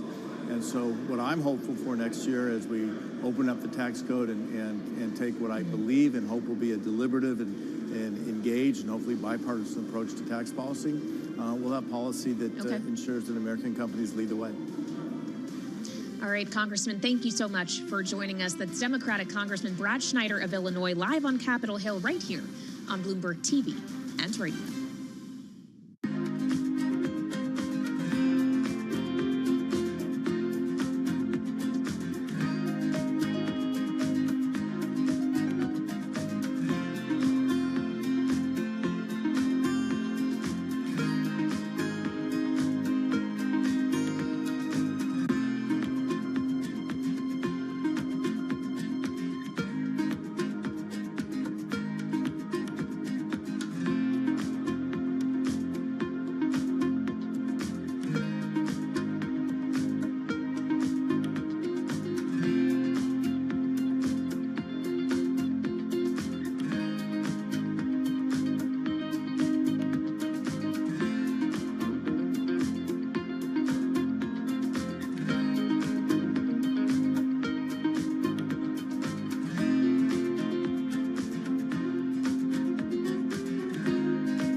It's 121 on Wall Street. We do check markets all day long here at Bloomberg. We have got the Dow, the S&P, now NASDAQ, all trading in the red. Down Wednesday here. Stocks declining. S&P pulling back from yesterday's record, down 12 points now. A drop there of just about 0.2%. The Dow down 267, lower by 0.6%. And in a change from our last update, we have got NASDAQ now in the red, down 2 points. Little change there. We've got the NASDAQ Composite Index down by less than 0.1%. 10-year yield 3.77%, with the 2-year right now at 3.54%. And we have got spot gold up 33 cents the ounce. A little change there, flat on the day at 26.57 the ounce. And West Texas Intermediate crude down 2.8% right now, trading below $70 a barrel, 69.58 right now on WTI. Among the closely watched earnings reports today, after the close of trading, we will be hearing from Micron Technology. Analysts at Bloomberg Intelligence say Micron may become the latest chip maker to assure investors that demand for AI-related gear is going strong. Shares of Micron, MU on the ticker, up now by 1%. For on-demand news 24 hours a day, subscribe to Bloomberg News Now wherever you get your podcast. Balance of Power continues. Back we go to Washington once again. Here she is, Kaylee Lines. All right, Charlie Pellet, thank you so much with a look at the latest market moves you can track on the Bloomberg terminal. Of course, you can also track the headlines crossing the Bloomberg terminal, and we just got a few pertaining to the Middle East. The U.S., Bloomberg confirms, is working with allies to halt the Israel and Hezbollah war in Lebanon. Of course, we reported on reports earlier this hour that they are pushing for a ceasefire. It is not just the U.S., we understand, that is involved in this, but the U.K. and France as well, all involved in talks for a temporary ceasefire. We'll, of course, continue to update you on that story as we get more information. And again, you can track the headlines on the terminal, just like you can track the many stories our wonderful news team is producing. And one of the most read stories on the Bloomberg terminal today has a headline that reads as follows: Ex-NFL linebacker duels Senator Cruz in surprise Texas nail-biter. As you might be able to guess, this is about the Texas Senate race in which the incumbent Republican Ted Cruz is facing a challenger from Democratic Congressman Colin Allred, who, yes, used to play football.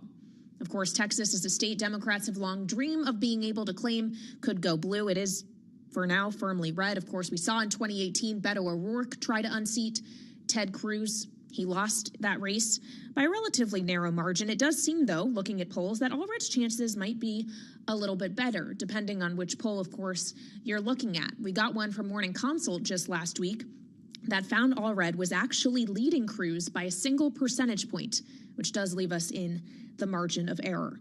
So as we consider this race and the other down-ballot races to watch, let's assemble now our political panel. Jeannie Shan Zeno, Senior Democracy Fellow at the Center for the Study of the Presidency and Congress, today with Lester Munson, of course, principal of the international practice at BGR Group and Republican strategist. Lester, as the Republican, I'll come to you first. Obviously, Ted Cruz has faced challenges in the past, as I've mentioned, but does he have more reason to worry this cycle? Do you actually think he has a risk of being unseated? Well, I think it's going to be a close race. I think it's less risky than it looks, but it will be close. Cruz lost to beat Beto O'Rourke 6 years ago by 2.5 points. That's not much. Texas went 2 years later. Texas went for Trump by 5.5 points. So Cruz trails Trump in polling. He's less popular than Trump is in Texas. I think he's still going to win. Colin Allred is a serious guy. He's a charismatic guy. He's a good candidate as far as I can tell. He's making this thing close. But I think at the end of the day, Texas is probably going to stay red on this race.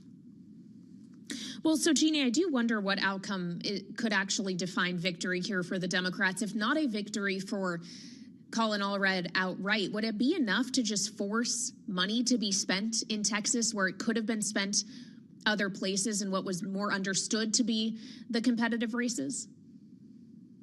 Absolutely. And the spending in this race is enormous. I have to take exception to my friend Lester. I have a few friendly bets on this Texas race. And I am going to. I know you do, Jeannie. Yeah, that's right, Kaylee, right? And I am going to bet Lester. I think Allred can pull this off. Not only did O'Rourke come close, but Allred, to Lester's point, is an exceptional candidate. He's got an incredible life story. He is more moderate than Beto O'Rourke was. He has an enormous amount of funding and support on his side. And you can see Ted Cruz struggling to talk about his bipartisanship and the work he's done across the aisle, all of the things that we never expect to hear from Ted Cruz, who used to be the firebrand, candidate. So I think Allred does have a real shot here. But even if he doesn't come through and win, which he will, I think it is important because it really does show how this state has shifted. It is turning increasingly purplish. I know a young man who just moved to Dallas and to work. You see a lot of people going down there working, and Julie's great piece on Bloomberg today, she talks about the demographic changes. We don't know the impact because they don't have to register as a party or for a party when they go to register to vote. So we don't know what the impact of these demographic shifts are, but they may be potentially big.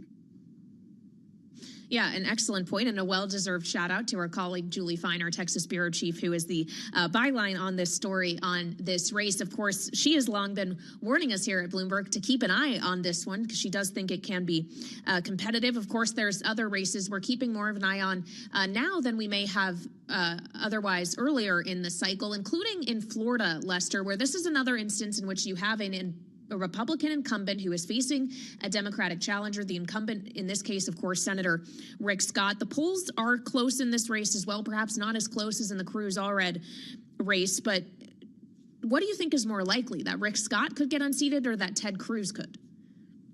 Oh, I think it's more likely Cruz is going to lose than Scott. Scott's a popular figure in Florida. He was a two-term governor. He's done pretty well in his career. He's not quite as iconoclastic as Ted Cruz is. And to Jeannie's earlier point, Ted Cruz is bipartisan. He often teams up with the Democrats to oppose what Mitch McConnell is doing. So he does have some things he could brag about in that respect. But I think Rick Scott and Ted Cruz both, at the end of the day, might be a little more marginal in Texas, are going to prevail. Well, and of course, a lot of this may come down to money as well. As we were noting with Jeannie, there's a lot of money being spent in some of these races where Republicans especially are having to allocate resources when they might prefer to instead just focus on, say, Montana and Ohio, where the incumbent Democrats are exceptionally vulnerable. As we consider the money, Lester, obviously there's been reporting this week about the Trump campaign not giving to the same extent the Harris campaign has to the congressional and senatorial campaign committees on the Republican side. To what extent is that concerning, knowing that the Republican congressional and senatorial committees have been being outraised by their Democratic counterparts? Well, Democrats are outraising Republicans across the board. Harris has a huge fundraising advantage over Trump.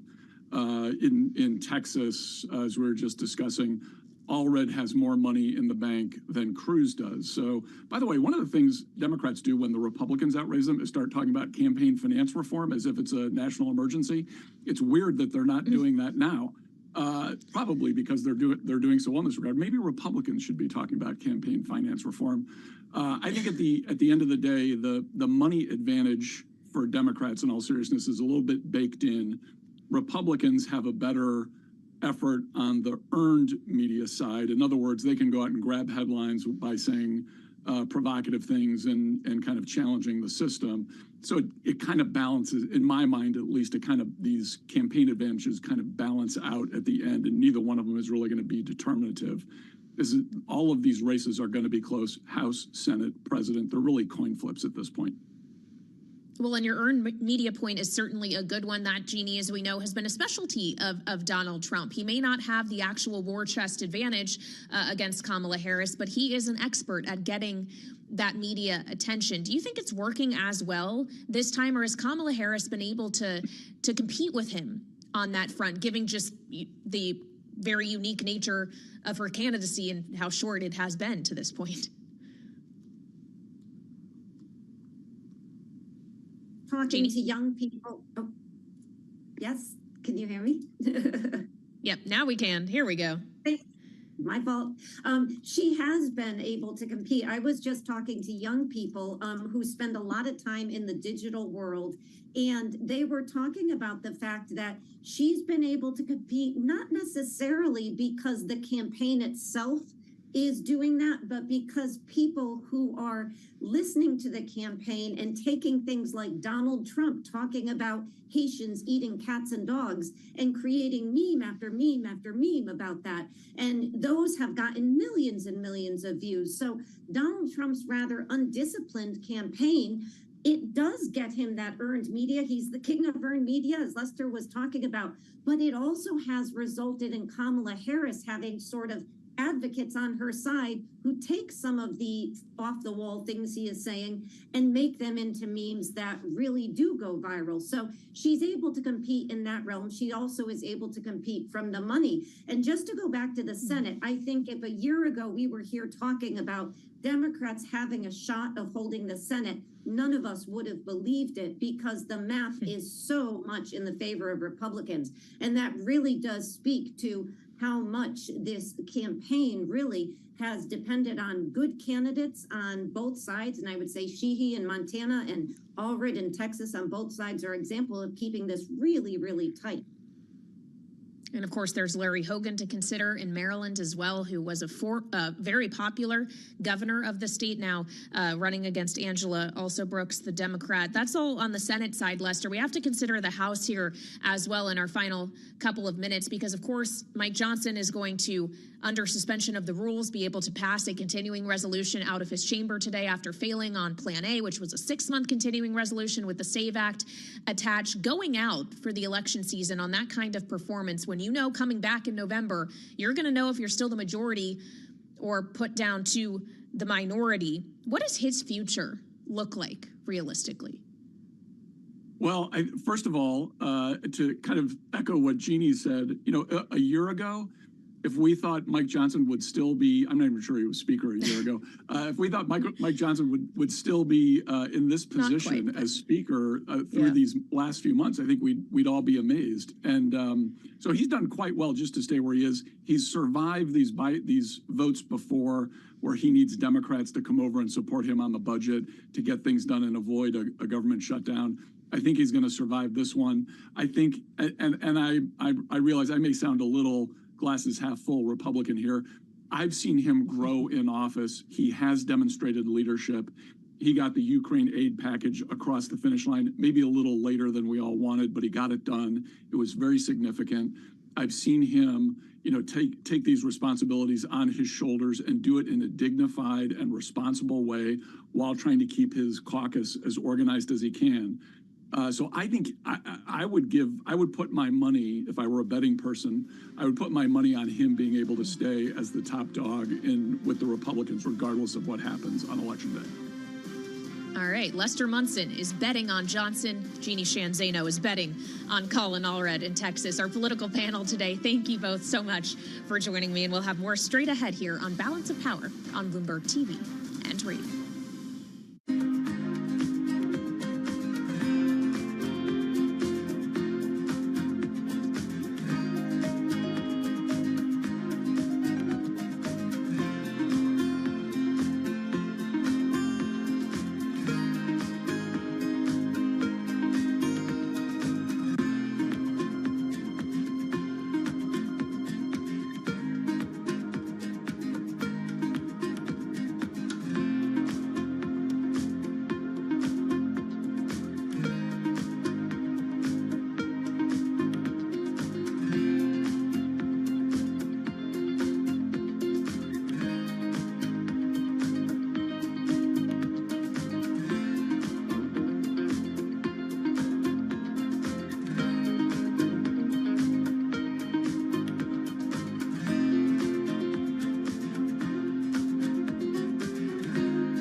It's 1:40 on Wall Street. We do check markets all day long here at Bloomberg. We've got stocks right now pulling back from records. The Dow, the S&P hit records yesterday, down today right now, right to the numbers with the S&P down 15, drop there of 0.3%. The Dow down 309, down 0.7%.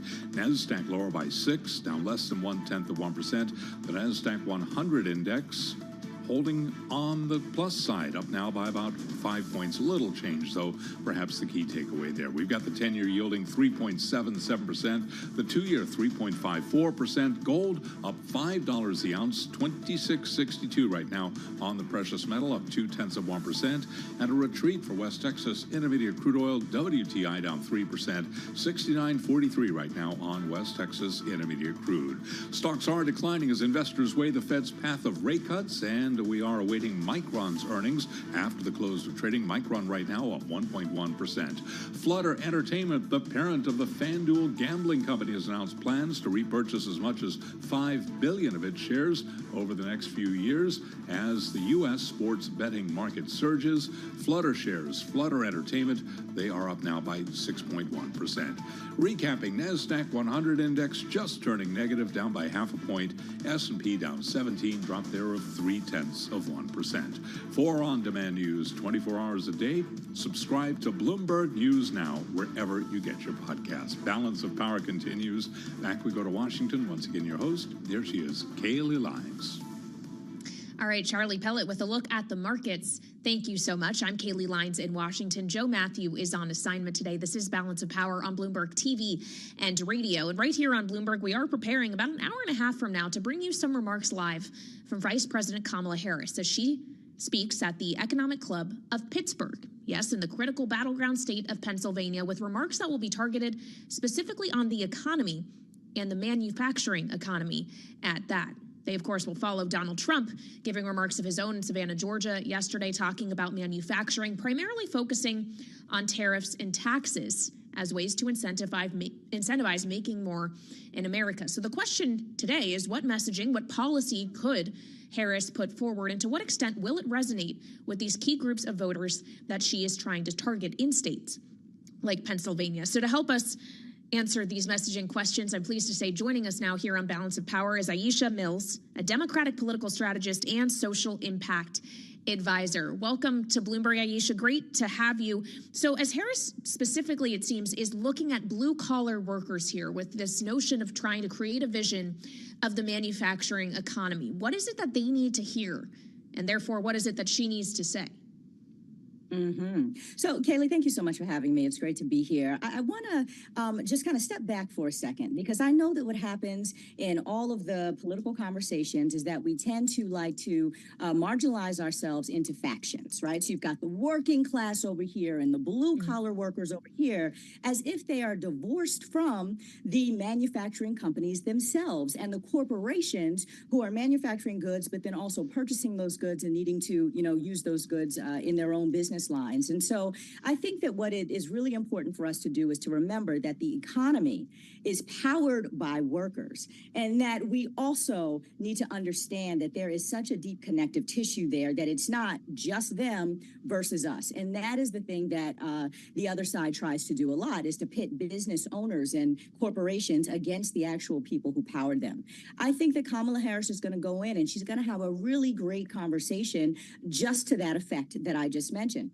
It is the people who power our economy, and we need to have manufacturing here in the United States to make sure that we're growing jobs. That's important. Obviously, imports are important too, but we can't just continue to say we're going to throw blanket taxes out there that end up being taxes on the American public and our pocketbooks, because it doesn't necessarily, affect the overall economic bottom line in a real improvement way. So I think that what she's going to do is she's going to actually speak to the people. She's going to speak to the workers and remind us all how valuable labor is to the fundamental fabric of our economy and our society. She's been doing that all along, and I think she's going to do that again today. And is Pennsylvania the state that most needs to hear that message from her? Is it the most appropriate forum to be delivering it, knowing how critical, of course, that state and its electoral votes are to the outcome of this election?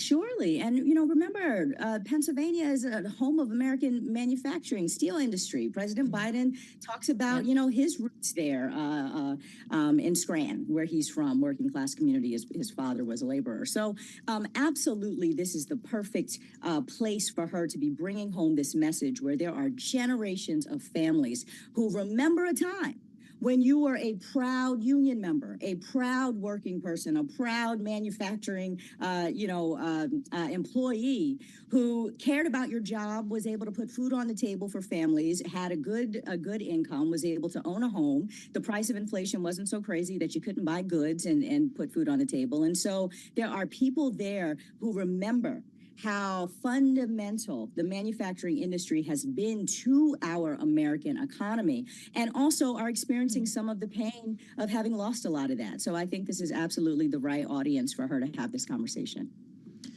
Well, and of course, Aisha, she approaches many of her conversations around the economy with her background as someone who was brought up in a middle-class family. She has emphasized that part of who she is quite a lot in much of her messaging. She's emphasized other parts of her identity, though, a bit less, including the historic nature of her candidacy as being a woman of color, the first ever, leading a major party's ticket in a presidential election. Of course, she was asked about that kind of demographic question, and Black voters, Black men in particular, in an interview with the National Association of Black Journalists earlier this month. I'll remind our audience here of her response. I think it's very important to not operate from the assumption that Black men are in anybody's pocket. Black men are like any other voting group. You got to earn their vote. So I'm working to earn the vote, not assuming I'm going to have it because I am Black. But when we consider the earning of the vote or the explanations as to why that vote should be cast for her, does her identity not play a role? If her identity is someone who had a middle-class upbringing is supposed to play a role in how voters view her, the way she approaches the economy, why can't it go for other things about her as well? I don't think that that's what she said at all. Kamala is Black. Kamala is also Indian. She's a biracial American, like so many people in this country. We are a multiracial society. And here's the other thing about our demographics is that we are also shifting in our demographics here in the United States, where we are seeing a new American majority of people of color and multi-race people who are absolutely on track to be the majority of the population of this nation. So what does that mean? Certainly from an electoral power standpoint, people of color will ultimately be outnumber white voters in terms of their electoral power. That is the trend that we are seeing. That's what the demographics say. This directly relates to, who she needs to appeal to in order to get out the vote to win. And that's for, candidates of any party on all the sides. But also, when you think about it as a more macro conversation beyond just this political cycle, our economy, our consumers, largest consumer group, one of the largest consumer groups in this country are African Americans.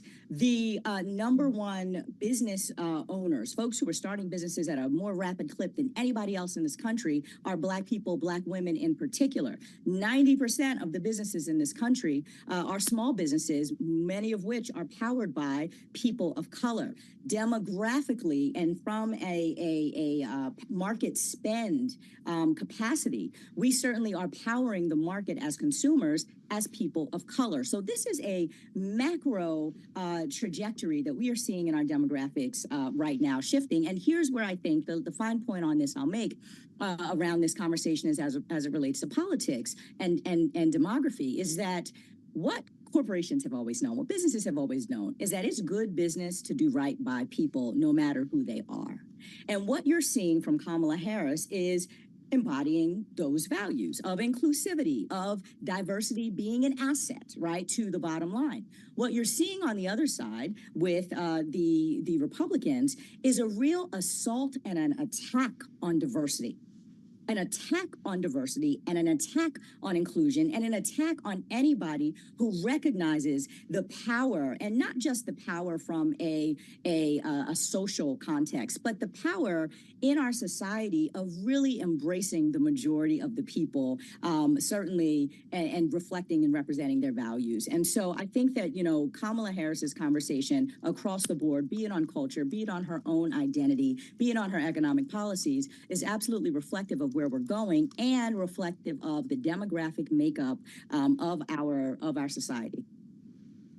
Well, I'd like to focus on another demographic as well, specifically women, in the way that both of these candidates are approaching the vote of women in this election cycle. We heard just this week from Donald Trump about this notion that he will be a protector of women. This is what he said, Aisha. As president, I have to be your protector. I will make you safe at the border, on the sidewalks of your now violent cities, in the suburbs where you are under migrant criminal siege, and with our military protecting you from foreign enemies, of which we have many today because of the incompetent leadership that we have. You will no longer be abandoned, lonely, or scared. You will no longer be in danger. You're not going to be in danger any longer. You will no longer have anxiety from all of the problems our country has today. You will be protected, and I will be your protector. So it strikes me, Aisha, that he's really focusing on kind of ideas of physical protection here, physical threats that people could face. Kamala Harris has been talking a lot about the protection instead of rights and freedoms. That's a lot of where her messaging has centered on. What wins out? Well, let me just first tell you how offended I am, and I speak on behalf of more than half of the population, women who make up more than half the population, how completely insulting and offensive it is for Donald Trump to throw around a very old age patriarchal trope to suggest that all us little women need is some big mouth guy to run around and protect us, when in fact it's him who's causing the things that make us most afraid and most fearful. I think that, you know, 57% of women fired Donald Trump and rejected him in the 2020 election. 57% of women. We certainly would never feel safe in a room alone with him, because he has said that he grabs them by the you-know-what, and he has been found liable for sexual assault. This is not someone who is anyone's protector, and certainly no woman's protector. And the fact that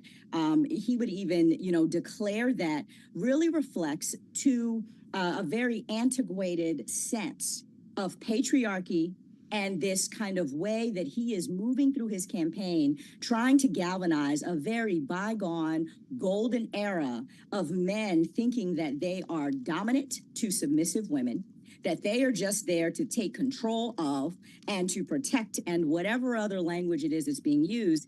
I do believe that it's going to turn off, it has already turned off so many, if you just look at the conversations that are happening out in the public discourse. And when 57% of the women reject you, and that's how you show up, let alone assault on our health care, I don't think that it's a winning strategy for anyone other than men who have that same attitude. Finally, Aisha, in our final minute with you, whether it's women, Black voters, any of the demographics we are talking about, just the American electorate as a whole, I think we know that a lot of this outcome could be dependent on just whether or not people turn out. What is the winning strategy for the Harris campaign to actually drive voters to go cast a vote? Yeah. I mean, that's really important. You know, you've seen so many different constituent groups based on ethnicity, be it Black or Latino or, you know, demographics, if it's women, if it's LGBTQ folks, all come together saying we support Harris, including, by the way, white dudes for Harris, right? And why that matters is because the Harris campaign, aside from just having a multifaceted, diverse coalition that literally reflects the entirety of America, also has a very strong boots on the ground game.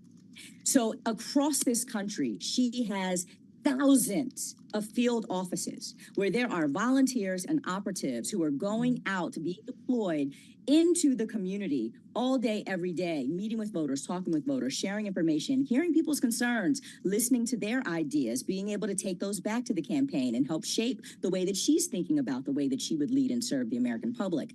The thing that is really most promising right now from a campaign apparatus, if you compare where the Republicans and the Democrats are, is that the Democrats have a very wide, far-reaching boots-on-the-ground strategy in almost every state. And that includes, of course, the big swing states that they have to win, but other states as well that we didn't even think were going to be in play, like North Carolina, for example. And so at the end of the day, all politics is local. And that's what she's doing, is she's getting out there and talking to people locally. All right, Aisha, great to have you. Aisha Mills is a Democratic political strategist and social impact advisor joining us here on Balance of Power. Thank you so much. And of course, we'll be bringing you Harris's remarks in Pennsylvania live just over an hour from now. So stay tuned for that and Bloomberg Business Week ahead here on Bloomberg TV and radio.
Bloomberg Business Week.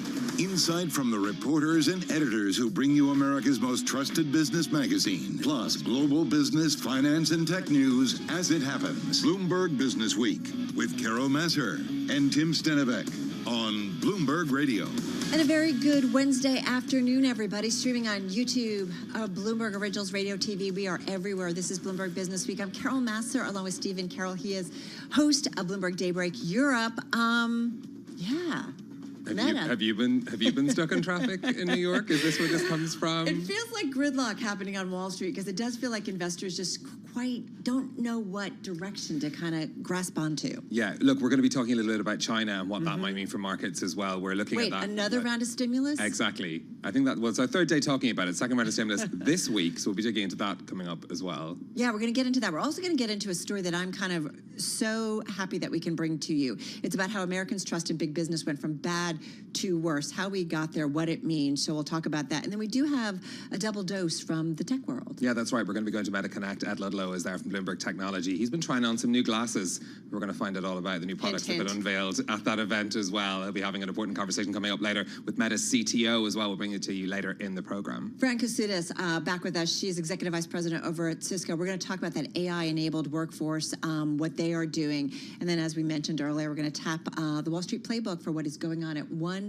big university here in the United States. First up, though, let's get to the trade. What's going on? Here is Charlie Pellet. Hi, thank you very much. Indeed, choppy session, at least for NASDAQ right now, swinging between gains and losses in the green. But both the Dow, the S&P 500 index, they're down from yesterday's records. Right now, looking at an 8-point drop in the S&P 500 index, standing at 57.24, down by about 0.1%. Yesterday, of course, the S&P had its 41st record of the year. The Dow today down 237, now a drop there of 0.6%. NASDAQ 100 index pushing higher, up 0.2%, and again, NASDAQ up by about 0.1%. 10-year 3.77%. We have got the 2-year at 3.54%. Gold up $3 the ounce, little change there, 26.60. And West Texas Intermediate crude down 2.7% now, holding below $70 a barrel, 69.66. Brent, the global benchmark, also down 2.3%, 74.41 a barrel. Southwest Airlines ending nearly a third of its flights through Atlanta in an effort to eliminate unprofitable routes. The latest move by the carrier to improve operations comes amid pressure from activist investor Elliott Investment Management. Southwest shares, they're flying lower, down 3.3%. Rival Delta, also a major player at Atlanta. We've got Delta up by 2.2%. So again, recapping here, stocks lower, S&P down 0.2%.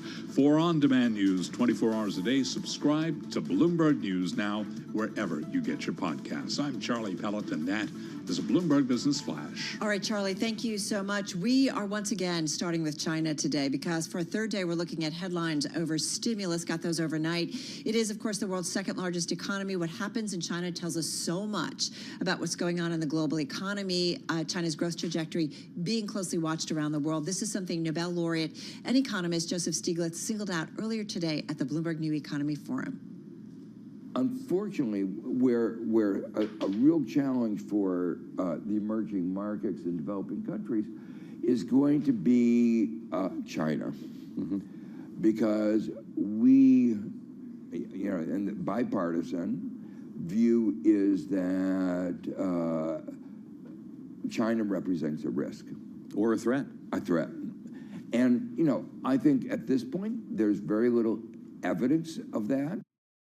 That, of course, was Nobel laureate Joseph Stiglitz at the Bloomberg New Economy Forum happening today. So talking about China, he often talks about what's going on around the world, but certainly emphasizing what's going on there. Yeah, and look, the question of a risk or a threat is an interesting dilemma to look at. In terms of the announcements that we had today from the Chinese Central Bank, cutting interest rates on one-year policy loans by 30 basis points. That's by the most on record in terms of a scale of a cut. This follows that package of stimulus that we had announced by the PBOC governor yesterday as well. This all with the backdrop of the questions continuing to be asked about whether or not China is going to meet that growth target of around 5% this year. Let's get into that. We've got Bloomberg News senior editor Chris Ansey with us from our Boston bureau. Chris, great to have you on. Just talk us through the announcements that we had today and how that fits into what we'd learned yesterday from the PBOC governor. Well, the one-year loan rate was widely expected. This was a follow-through from the shock and awe, as it were, on Tuesday of announcements of a host of different interest rate cuts, a reduction in the bank's required reserve ratio, and other monetary policy initiatives. As you say, this was the biggest on-record reduction of this one-year policy rate. But I would also just focus on the magnitude there. That was 30 basis points. And the benchmark 7-day rate that was announced on Tuesday, that was cut by just 20 basis points. You know, for those of us who are used to monitoring the Federal Reserve or ECB, we talk about 50 or 75 being magnitudes of scale. 20 and 30 really doesn't sound like a whole lot. Is that why I was looking at the NASDAQ Golden Dragon China Index, those Chinese names that trade in the United States, yesterday up more than 9%, today giving back about 2%, in a market that's got a fair amount of, like, no direction, if you will, but nonetheless giving back. So not as impressive as what we've seen, Chris, as of late, in terms of doing something to change the narrative in China? Well, I think our colleagues at Bloomberg Economics had a great way of framing it. They talked about this as a growth bump, but not an economy fix. So it's enough to move the needle maybe a little bit on GDP growth, but the bigger problems that China has, the property sector, very low consumer confidence levels that never recovered since the pandemic hit. Right. And consumer spending that remains, very much, on a weak trend. You've got demographics, all of these kinds of things. This is not going to be addressed by a 20 or 30 basis point rate cut. And yet, though, Chris, as you well know, it's not the only thing that's happened over a series of time, not just this past week, but over months, and some would say over the last year or so. So what is the fix for China? Is there one? Is it just going to be a series of many, many moves already done to come before we see China, maybe the growth story change? Or is it a case that China is a very large economy and moving the nut and fixing the real estate thing is something that may take much, much longer to change, or maybe not at all? Yeah, all good questions, and questions that China watchers are all asking. There does seem to be a kind of a universality of expectation that there will be some sort of next step on the fiscal front, something to try to jolt consumer confidence, something more concerted, perhaps, to fix the property market, and we'll see if that eventuates. But you've got economists saying that the scale of response really needs to be very large. I mean, potentially in the trillions of dollars to really address the property market. And we've had no real sign yet that Xi Jinping and his lieutenants are prepared to endorse that big a fiscal stimulus. Yeah, well, that's one of the really interesting questions, isn't it? About, every time that we talk about stimulus in China, it's that question of, essentially, has there been a shift in position from Xi Jinping into what he's willing to do to stimulate the economy? I'm looking at a story here about one-off cash handouts being given to people in extreme poverty. That's a direct aid measure. It's not going to do anything to boost consumer spending on a macro level. But is that perhaps an indication of the reticence that now exists in China to try and put more money from the fiscal side in? I think that's exactly right. And, some important context to keep in mind here is that the parts of the economy that Xi Jinping particularly cares about, new energy vehicles, renewables, solar, wind, nuclear power generation, the defense industry, all of those are going gangbusters. In fact, the latest monthly data showed double-digit increases in areas of the economy, the new productive forces that Xi Jinping has said are the priority for his government. All of those are doing very well indeed. So it is not entirely clear that he's particularly concerned that retail sales are only growing, at a 2% plus year-on-year pace rather than the 9% we saw pre-pandemic. I do also wonder a very different China going forward. When I see that they're going to do different initiatives or the rules seem to change, foreign investors have to be looking perhaps at China very differently going forward. And yet, I don't know that we've seen dramatic outflows from global companies or moving their operations elsewhere or their involvement elsewhere. But I do wonder, what are we seeing in terms of investment flows that we really think about China's role, at least in the global marketplace, as being something very, very different? Well, direct investment into China has turned out to a net outflow in recent quarters. As you say, it's not a huge outflow. Some of this might be simply reflecting less in terms of retained profits being repatriated abroad. So it's not a wholesale kind of shunning of China. But at the same time, it is a shift in direction. And if you look at the recent announcements of troubles with China sales on the part of BMW, on the part of Mercedes, you look at the Calvin Klein maker running into problems with the Chinese authorities with regard to sourcing cotton from Xinjiang. China is a much less attractive place for a whole host of reasons than it was, you say, even as much as few as 5 years ago. As we say often, we're living in interesting times and changing times. Chris Yancey, thank you so much. So appreciate it. Bloomberg News senior editor, Chris Yancey there. All right, now we want to get to a story that is getting a lot of attention on the Bloomberg today. Yeah, look, this is a question about trust. Once upon a time, the story was a growing economy lifted everyone, the whole rising tide lifting all boats thing. These days, though, the rich only seem to be rising, and the percentage of Americans who told Gallup that they have a great deal or quite a lot of confidence in major companies has dropped from 30% in 1999 to 16% this year. Writing about the Republic of Distrust is Bloomberg Opinion senior columnist Beth Cohen, who's here with us in studio. Beth, great to see you. Thanks very much for joining us. This is depressing. This is depressing, but lay it out for us. Why do we need to trust companies? I mean, I think that this is a huge problem, right? This is what, if people don't trust business, if they don't trust companies, our economy basically can't run, it can't function. People need to believe that big institutions in general have their best interest at heart, and I think that we're seeing that's just not the case in business and a lot of other institutions as well. Well, let's talk about this, because I do think that, you and I feel like, Stephen, over the last couple of days have been talking about this, but I do think about, we understand the pushback in politics where people feel like government doesn't represent them anymore. And that goes hand in hand where they feel like there is an economy and marketplace that doesn't include them anymore. And I feel like the idea of companies taking care of employees isn't maybe there anymore. Us, we work for a really great company. I'm going to lay it out, fully transparent. We say it all the time. But that doesn't, many people don't feel that way. I think that's true. And, one of the questions I tried to answer is, why do people believe that? Why do they think that business has their best interest at heart? And I think what we really looked at was this sort of 25-year period after World War II when rising tides really did seem to lift all boats, right? Everybody prospered, obviously some more than others. It wasn't a perfect era.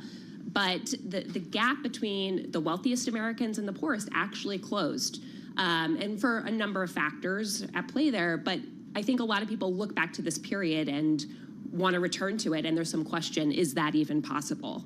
Yeah, I mean, look, there's even the prominent examples of scandals at companies, to think about everything that happened at Boeing this year, for example, that shifts how people think about a company. I mean, how important is this for companies to get the handle on as well? I think it's huge. I really think it's huge. I mean, yeah, I point to some of those in the piece, right? Enron, financial crisis. There's just one after another where people not only feel like it means that they can't trust business, but that the rules don't apply fairly to everybody, that somehow, the wealthiest leave unscathed while it's sort of those at the bottom that bear the brunt of it. What about things like productivity gains, technology helping us out, unions where workers maybe had more of a voice at the negotiating table, that we used to be an economy that actually made a lot of stuff here before we started outsourcing it. We've talked with the folks who talk about all the consulting companies said, hey, here's a better idea, outsource it, save costs. But workers have been penalized, I think, as a result here. Absolutely, and I think, again, that sort of golden era, that 25-year period, unions were in their heyday. I think we people coming back from the front. We had an influx of workers. There was a lot of demand for goods. We were making things here in this country, as you mentioned. Right. And I think that really, there was a very progressive tax code. So I think that there were all these factors at play. And, one historian I was talking to said, you can't ring that bell twice, right? Like, it was just sort of this confluence of events that led to this era. And even people who weren't even alive during that time, I think do idolize that period, and it's affected the way we do think about how business and the economy should work. It's interesting to think about the timeline over this as well, because when we look at the polling from Gallup on where trust in companies is, through good times and in bad, it's still been pretty weak over recent years. Like this, it's not a question of when the economy's doing badly, that's the moment when distrust spikes. This seems to be something that's lasting, kind of, as I say, through good times and bad. Yeah, and I think part of this is people feel like there is this promise, right? I'm going to work hard, and that should mean that I can, buy a house, maybe send my kids to college, that the next generation should prosper more than mine did. And I think we're not seeing that. One of the things I looked at as well is CEO pay. And the ratio of CEO to worker compensation that gap has just increased exponentially. So there's also this sense of, why am I struggling so much when those at the very top just seem to be getting paid more. It's really wild, and you put this in the story, and we used to cover the Business Roundtable. We would do broadcasts from there, but this whole idea of laying out a few years ago, we talked about it, all stakeholders matter. Yes, investors. Yes, customers. The stakeholder capitalism. Right? Where is that? And I feel like we have constant conversations with executives at companies say, like, our employees matter. I mean, they can't do it without them. Right. And I think this is a little bit. I think there is this feeling of hypocrisy where we have seen a lot of companies retreat on some of these promises very quickly when under pressure from certain conservative groups, right? DEI, ESG. We've seen a real rollback there, and it makes people wonder: did you actually ever care about this, or was this simply good marketing? But that's also, I think, such an interesting point, because companies moved into this space and started taking positions on issues they felt were important and they thought would drive customer loyalty. Did a lot through the pandemic and the murder of George Floyd. But is that gone now? Is that just not possible anymore? I do think that companies are saying, okay, maybe we went a little too far on this. Maybe we don't want to take a position. I think that the hard thing is, in this era, we are so polarized. There is no such thing as a neutral position, right? If you take a position, someone's gonna feel like, this is against my beliefs. But if you don't, you're also sort of taking a position. So it's a tricky line. Beth, got to ask you, because we're going to talk with a very senior exec at Cisco Systems coming up. What do you think we should be asking companies about this? Yeah, if they are retreating, why? Why are we rolling back on some of these positions? But also, what do they hear from their workers?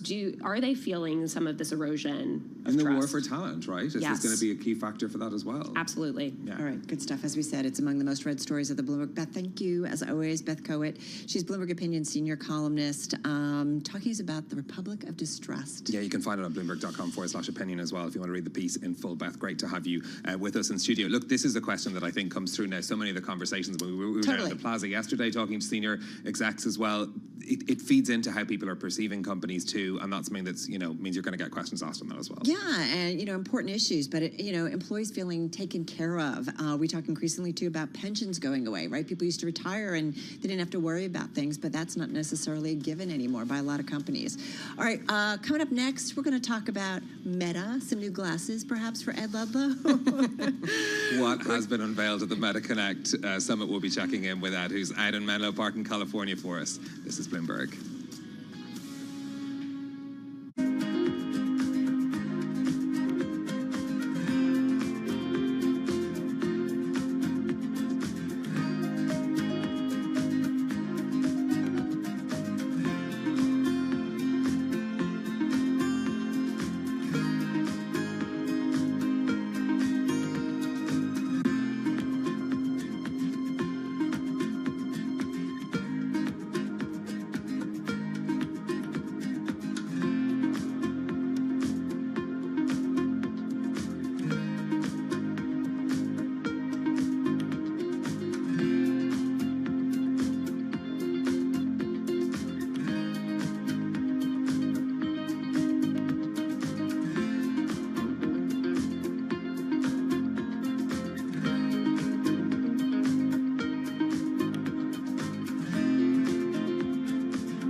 It's 2:21 on Wall Street. We do check markets all day long here at Bloomberg. U.S. stocks retreating from yesterday's records with both the Dow, the S&P, NASDAQ all in the red. S&P down 14 at 57.18. That is a drop of just about 0.2%. The Dow down 268 now for the Dow Jones Industrial Average, a decline of 0.6%. NASDAQ lower by 11, down now by about 0.1%. 10-year 3.77%. The 2-year 3.53%. Gold up 0.1%. 26.59 the ounce, and West Texas Intermediate crude trading below $70 a barrel, 69.83, down 2.4%. Stocks are declining as investors weigh the Fed's path of rate cuts and await Micron's earnings for details on AI demand. We've got Micron shares up 1.1%. Goldman Sachs Group's consumer bank Marcus has reduced the rate on its high-yield savings account following the Federal Reserve's first rate cut in more than 4 years. Goldman Sachs shares down today by 1.4%. And a headline to pass along from the Bloomberg Professional Service: the Hooters restaurant chain is seeking debt advice as its business falters. Recapping, S&P lower now by 0.2%. For on-demand news, 24 hours a day, subscribe to Bloomberg News Now wherever you get your podcasts. I'm Charlie Pelleton. That is a Bloomberg Business Flash. All right, Charlie. Charlie talking about this. Meta, certainly on our radar. It's up about 2% so far in today's session. Stock doing pretty well this year. Went up about 60% year to date. Yeah, not so bad. Today's Meta Connect event, though, is meant to be one of the big signals that investors are looking for as to where things are going next for the social media giant. Earlier today, Meta CEO and Mark Zuckerberg gave the keynote at Meta Connect, the company unveiling new models of its headsets. Take a listen to Mark Zuckerberg. This is Orion, our first fully functioning prototype, and if I do say so, the most advanced glasses the world has ever seen. You can see the glasses there if you're watching us on YouTube, what they look like. Ed Ludlow is not wearing them currently, but he is live in Menlo Park, California, for Bloomberg Radio and TV from the event. Bloomberg Technology co-host, of course. Ed, great to have you with us. Talk to us about, you've tried these. Talk to us about the glasses.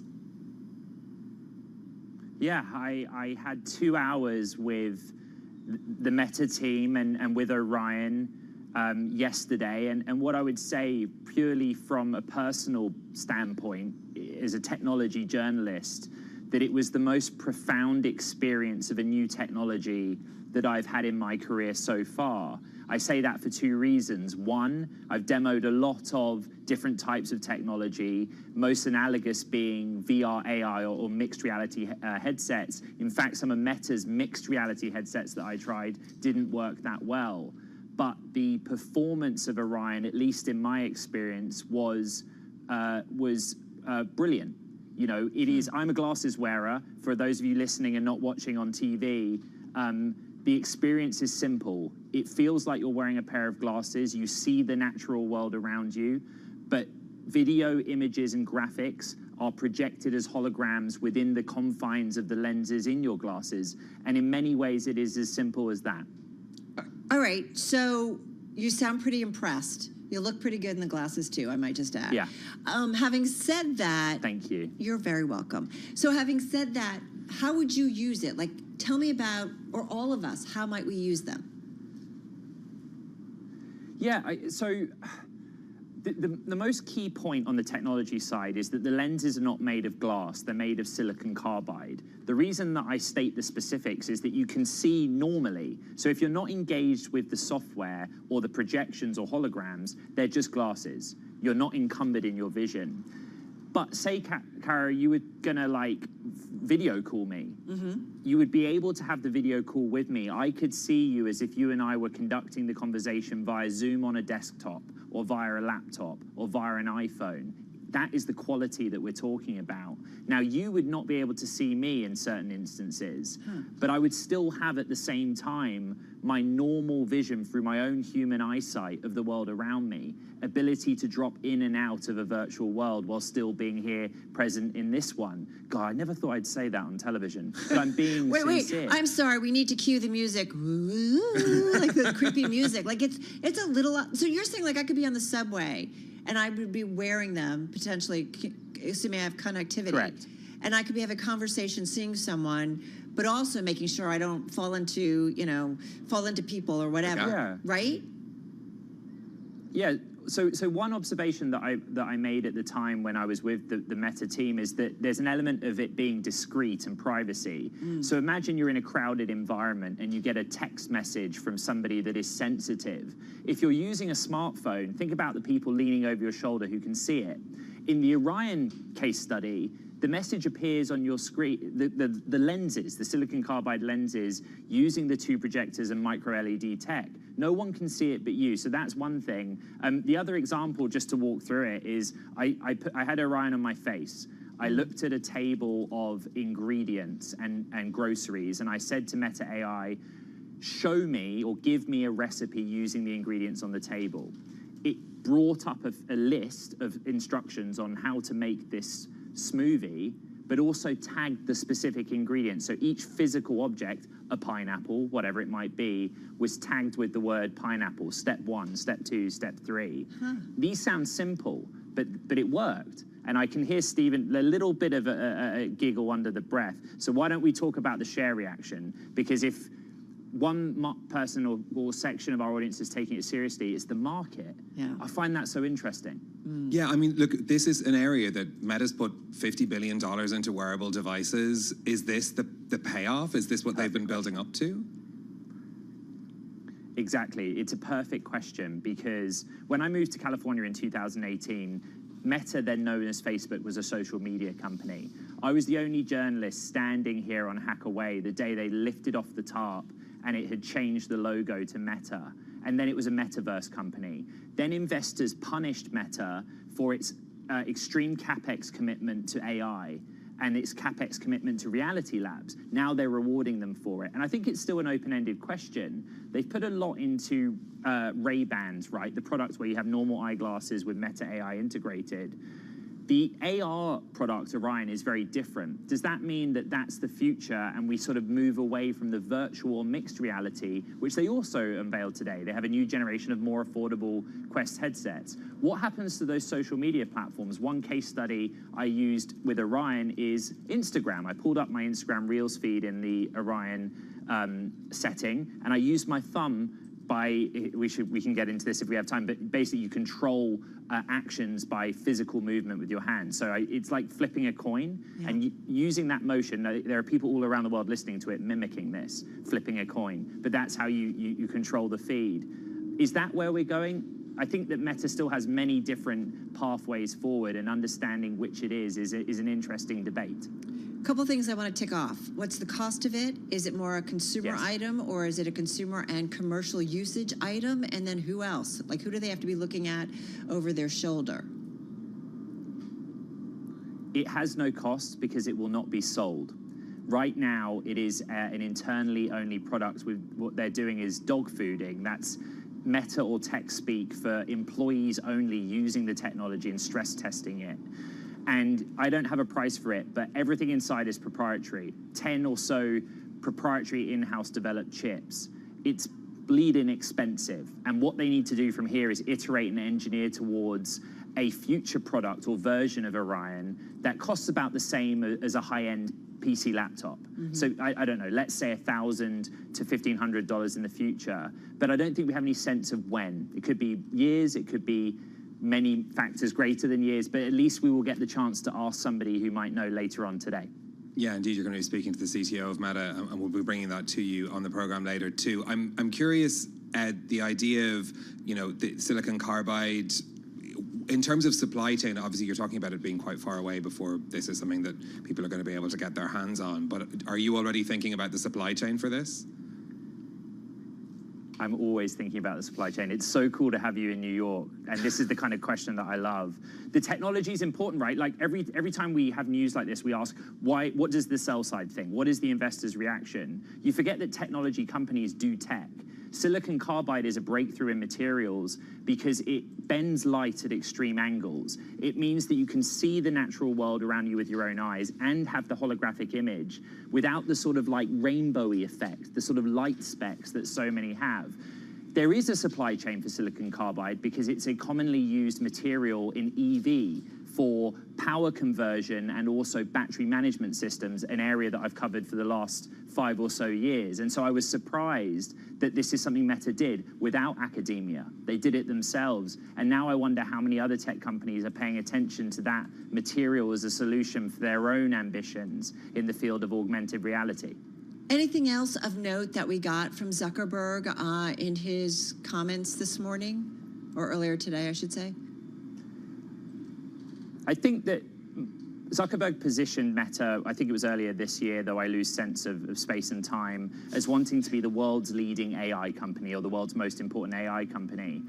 What's curious is that they're making a lot of progress on the hardware side while quietly continuing to go about their business on the software side. You have an updated version of Meta AI using an updated version of Llama, model 3.2. They continue to talk about the commitment to open source. Investors will have one question, which is, hold on, your bread and butter business is still advertising around the social platforms. Is there any evidence you have that all this AI work translates to that? And actually the answer is probably yes. A lot of the advertisers who engage with Facebook platforms are using the technology in a way that adds value to the ads for both parties. And that means making more money and top line growth. That's something that we'll ask again when earnings roll around in the coming months. What's the key question that you want to get out of Andrew Bosworth when you speak to him later, Meta's Chief Technology Officer? Well, Andrew Bosworth's team are standing behind the camera, and it's Bloomberg policy not to of interview. So if I tell you, they'll all know. But I think just the basics. When will this be in the real world? It's all well and good you saying we've had a breakthrough, we've been working on this for years, and we want consumers to have it too when it's ready.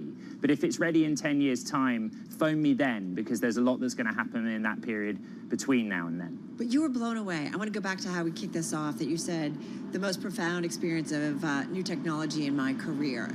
We have seen a lot of pretty cool things, certainly over the last 10 years or so, but you're blown away. Yeah, because it's simple. I'm a glasses wearer, and that's how it works. You put the glasses on, there is a wristband and an accompanying puck. It's like a little thing you can put in your pocket. And it takes a while to learn, right? You use your eyes as like the mouse of a computer to select what you want. You use a pinch of your fingers as like a left click. Yeah. A pinch of the middle finger with the thumb to go to the home screen. You leave the little T-Rex arm awkwardly out because you're not used to it, but with time it became natural. And I thought that was fascinating. And you didn't, and your eyes felt fine after you took them off? Yeah, I mean, I wear glasses most days, you know that, Carol, Yeah. but I put contact lenses in for this because they were sort of not prescription. But yeah, I felt good. Very cool stuff. Looking forward to your interview a little bit later on, as you said, with the CTO of Meta Platforms. Ed, as always, so glad we could catch up with you. Ed Ludlow, co-host of Bloomberg Technology on Bloomberg Television. He is there at the Meta Connect event. You're jealous, right? I'm jealous, but that was a masterclass in telling us the things that he can see and has seen, because I feel like even if you were just listening and couldn't see Ed, you had a very clear idea of what he was talking about. Think about, you have a list of things like you're packing up, and before you go out, and maybe the glasses say, oh wait, you forgot that package in the corner before you walk out the front door. I don't know, I could use that. All right, coming up, we stay in the world of tech and check in with Cisco executive Fran Kasudis.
2:40 on Wall Street. We do check markets all day long here at Bloomberg. We have got the Dow, the S&P. They are both lower, retreating from yesterday's records. Right now, we have got the NASDAQ Composite Index fluctuating between gains and losses.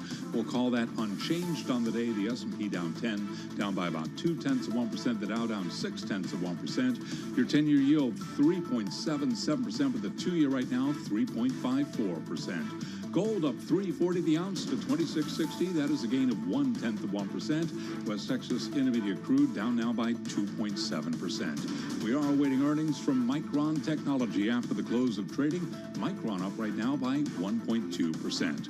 With Tesla possibly looking at its best quarter ever in China, Wall Street pros are rushing to increase their outlooks for the EV maker's quarterly sales. At least 4 analysts have boosted their estimates for Tesla's third quarter delivery numbers, which are due up next week. Tesla right now up 0.7%. And briefly, Volkswagen and its unions have started negotiations today over wide-ranging cost cuts. ADRs of Volkswagen, they're down 1.4%. Again, recapping, stocks lower, S&P pulling back from yesterday's record, down now by 10 points. For on-demand news, 24 hours a day, subscribe to Bloomberg News Now, wherever you get your podcasts. I'm Charlie Pellet, and that is a Bloomberg Business Flash. All right, Charlie, thank you so much. I'm Carol Massar, along with Stephen Carroll, in for Tim on this Wednesday. Now, you might recall it was just about a couple of weeks ago, Tim and I actually caught up with Accenture's global talent lead. We talked about AI's impact on workers and the workforce. On that, Accenture is part of a consortium along with Cisco Systems on a build-out of the AI-enabled workforce in the information and communication technology, or ICT space. And our next guest definitely has some thoughts on that. We're so delighted to have back with us in studio Fran Kasuda. She's Executive Vice President, Chief People Policy and Purpose Officer over at Cisco Systems, as I said, here in studio. How are you? Good. It's wonderful to be back. It's great to have you here. A lot of things we want to get to. First up, I want to ask you, just as I often do, the macro business environment. How do you see things going right now? So it's funny because I think there's so much going on in the world at the moment. But when we look at the macro business environment, what we see is a tremendous amount of focus still on technology. I think today the realization that we're hearing from our customers is that cybersecurity, AI can't wait. And so I think there's a lot of learning. I think there's growth. I think anytime you go into an election season, there's some hesitancy. And I will tell you, around the world this year, 60 elections, and there are countries where we see projects being held as people wait to see what happens in those countries. But generally is that true speaking, in the U.S. in terms of the U.S. elections? You know what? It's interesting. From a U.S. perspective, I don't see it as much, but I think part of that is because when you're talking about cybersecurity, when you're talking about the build-out of infrastructure, it is pretty critical. I think some of the bigger projects that we're looking at around the world, you need to have a head of state and government that really believes and commits to the change. And so I think in those places, you are going to see a little bit of a pause as well. Are those clients, are they willing to put money into this as well? Are they kind of up for spending to try and catch that innovation? Yeah, you know, it's funny. I see two things at the moment. So the first is I see around the world this belief that AI creates amazing opportunity. And so you have countries now around the world that are even creating AI ministers that are thinking about how do we capture the opportunity. And fortunately, I think a lot of them are also thinking about how do we ensure that we don't leave a subset of the community behind. And so I think that's a big part of the focus. I think many governments and companies are still sorting, what does that build out need to look like? What are the use cases really that we'll be using over the next 12 months? You know, you mentioned communities feeling left behind, and we just talked about a Bloomberg story about how Americans' trust in big business went from bad to worse, and a lot of it has to do with workers feeling left behind. What are you hearing about that on your front? We've talked with you a lot about people issues, employee issues. This is your world. What do you hear back in terms of feedback from your workforce about what's important and maybe why they maybe feel behind? Not yours particular, but in general. You know what? I think it's real. I think that anytime you see such significant changes in technology that will truly impact roles, I think it's natural for people to say, will I be relevant? What is changing?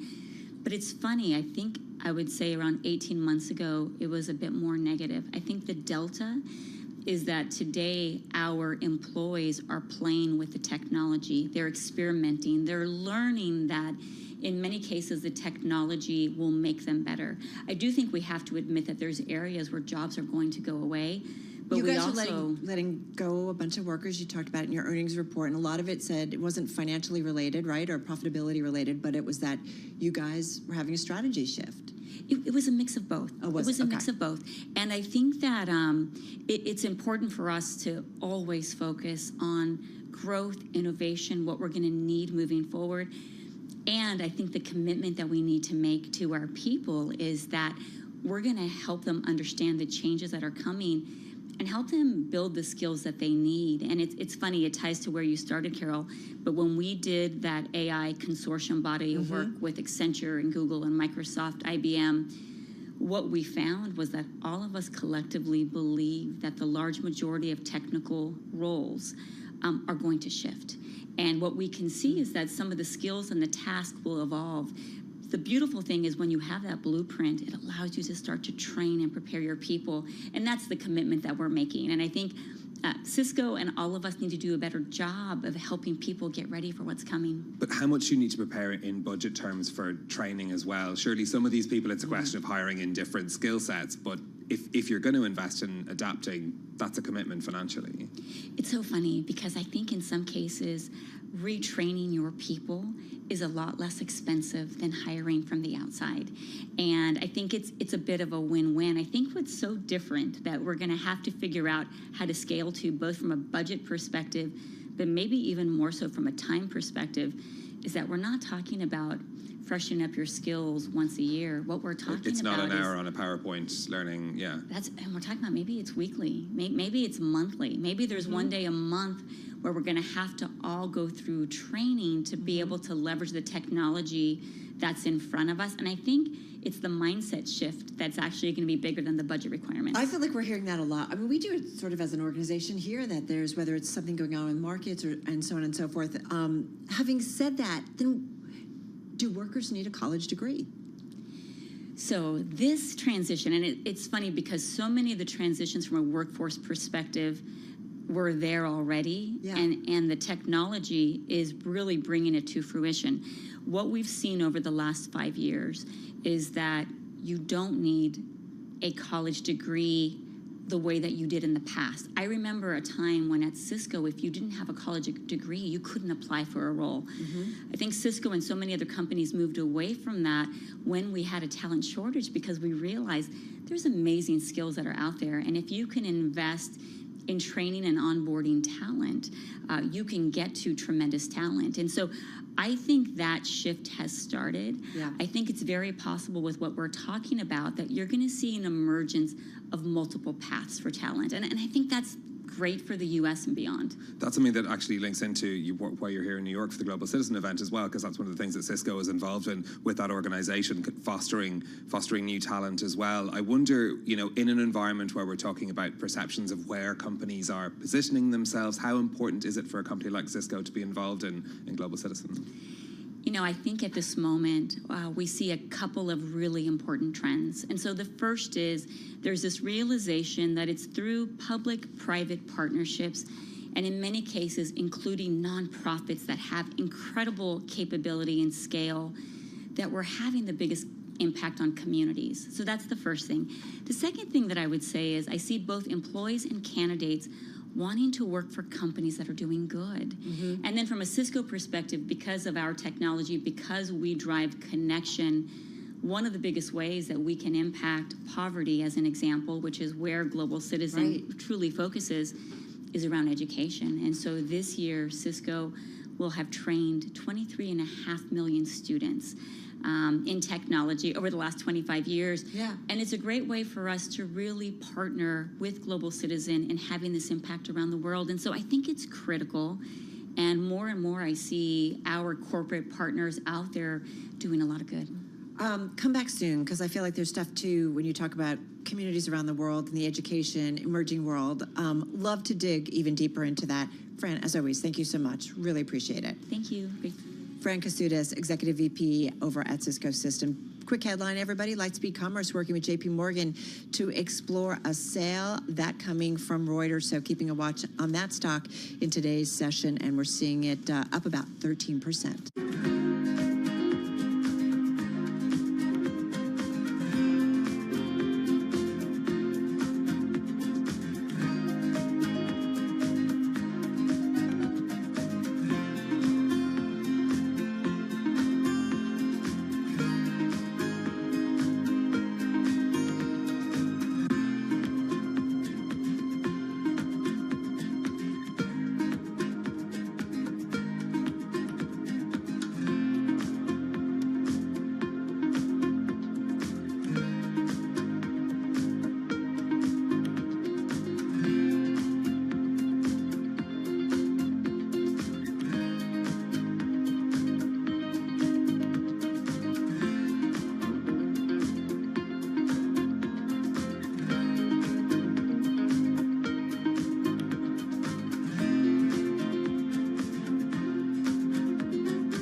This is Bloomberg Business Week with Carol Massar and Tim Stennebeck on Bloomberg Radio and Television. All right, everybody, something we are obsessed about here at Bloomberg. If a story comes up, it is often among the most read about the cost of education, what's going on, admissions, America's higher education system, long the envy of the world. Sorry about that, Stephen. Hey, look, this is a problem that's happening all over in the world, but like, let's face it, you know, you look at the rankings, it's pretty clear. I'm just going to say, but nonetheless, it's reaching a breaking point. We've talked about some of the cracks in the American higher education system. Colleges are folding at a fast clip, while a growing number of people are questioning the value of the consistently growing cost of getting a degree. No doubt about it. We talk about student debt. This brings us to today's Bloomberg Big Take. Colleges tapping into the Wall Street playbook. That story and more from our Big Take team can be found on the Bloomberg and, of course, at Bloomberg.com/Big Take. Let's get the details, though. We've got Bloomberg personal finance reporter Francesca Maglioni with us here in studio. And hey, great to have you with us. Talk to us about how you kind of got to the story around Northeastern in this, because this is kind of a really good example of the changes that are happening in the education system. Yeah, for sure. I think you often read about one-off mergers or acquisitions in higher education. It's not very common to hear those terms thrown around with college terms. And we saw that Northeastern recently announced that they acquired this college in New York, and it was the third college that they've acquired since 2019. So we took a look into it, and we found that this is part of their growing strategy at a time when all of these colleges are struggling to enroll students, Northeastern is kind of coming in and saving these colleges from their impending death. Yeah. So expanding their footprint, how much have they grown? What kind of growth has it given them? Yeah, so they now have 14 campuses across the world. They have 2 in Canada and 1 in London, and the rest in the US. And they've increased their enrollment by 15% since 2019, and they're really getting a lot of attention. They got 100,000 applications, or close to 100,000 applications last year. That's up from like 20,000 applications they got in 2006 for a comparison on how much they've changed. Wait, I'm trying, is that because of it's just growth, because there's more campuses, or is there something else? There's growth, physical growth, that they've expanded across many campuses. There's also the idea that Northeastern has this famous co-op program where they offer students an ability to take an internship while working. When you're paying $90,000 for college, that's very appealing for parents and students as well. So they're just becoming more and more popular and kind of expanding that brand, So literally it's a guaranteed physically. internship while you're at school? Yes, you apply to many different ones, but yeah, they help you get it. Is this where the battle for the future of education is in the US now? Essentially competing to try and get the applicants because, you know, the financials don't necessarily work out if you're not getting the number of students. Yeah, so the number of students going to college in the US is supposed to drop by 10% in the next 10 or so years.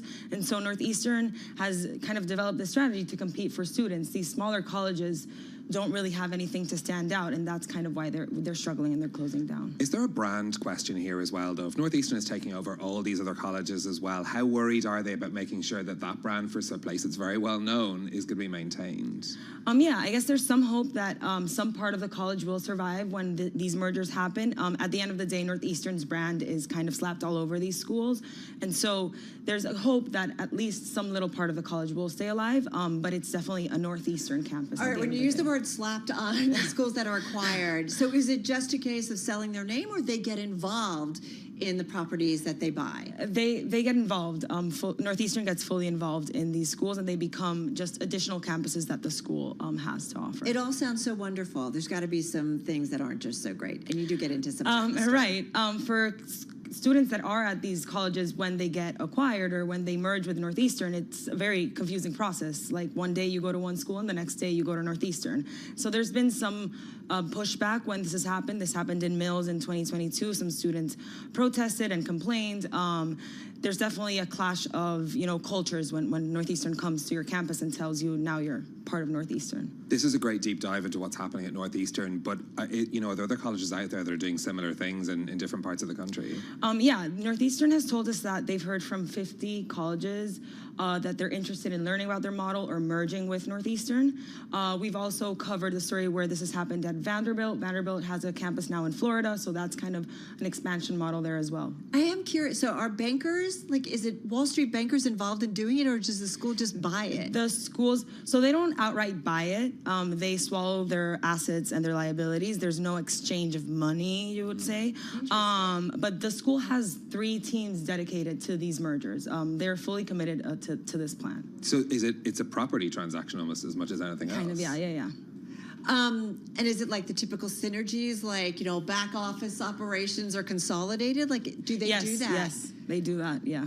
What's your key takeaway from this story? Because it's really fascinating, because I think many would agree that the model just has some problems, some issues. Well, the questions that we were just talking about with our previous guest as well. Do you need a college degree? And you know, is this the sort of new model of how we're going to see the future of education? Yeah, and I think a lot of times when people talk about higher education, they don't like to talk about these business terms. They don't like to talk about mergers, acquisitions, revenue, anything related to that term. And I think Northeastern is taking kind of a fresh angle at all of this and thinking, is this what the future of higher ed looks like? Are we going to see this massive consolidation of these smaller schools falling under these bigger brands? And yet it just keeps, many schools just keep upping tuition. So it is a big business. And then, you know, get into the world of endowments, and that's a whole other thing.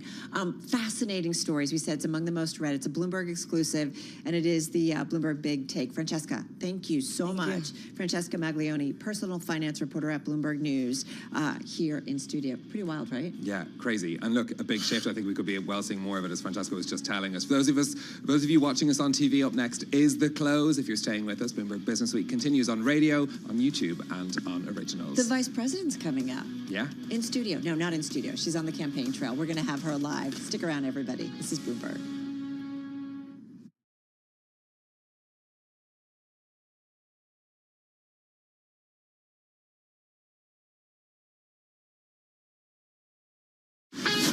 This is Bloomberg Business Week.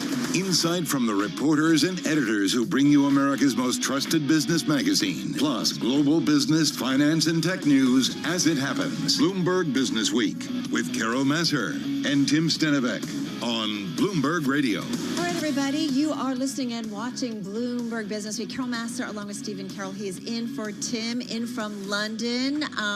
It's been a fun week. We're doing well, you know. It's Wednesday. Are we? It's Wednesday. Are you so sure? We're still friends, you know. That's helpful. We are still friends. We're also watching the markets. We are still friends.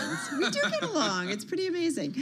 All right, let's get to the markets, folks. I feel like it's kind of marking time, but I do feel like there's been a lot going on the last few weeks. So maybe investors just trying to figure out, waiting for earnings, waiting again, a countdown to probably the next Fed meeting. There's just a lot going on. Yeah, and look, hey, speaking of waiting, we're waiting for Kamala Harris due to speak at a campaign event in Pittsburgh. We'll be unveiling her economic plan. We'll be hearing from her live from the campaign trail. We will indeed. After the closing bell, we've got Micron earnings. Then Ed Ludlow's going to be back. He's got the CTO of Meta Platforms talking from Meta Connect. I'm sure we're going to hear a little bit more about those pretty glasses. cool.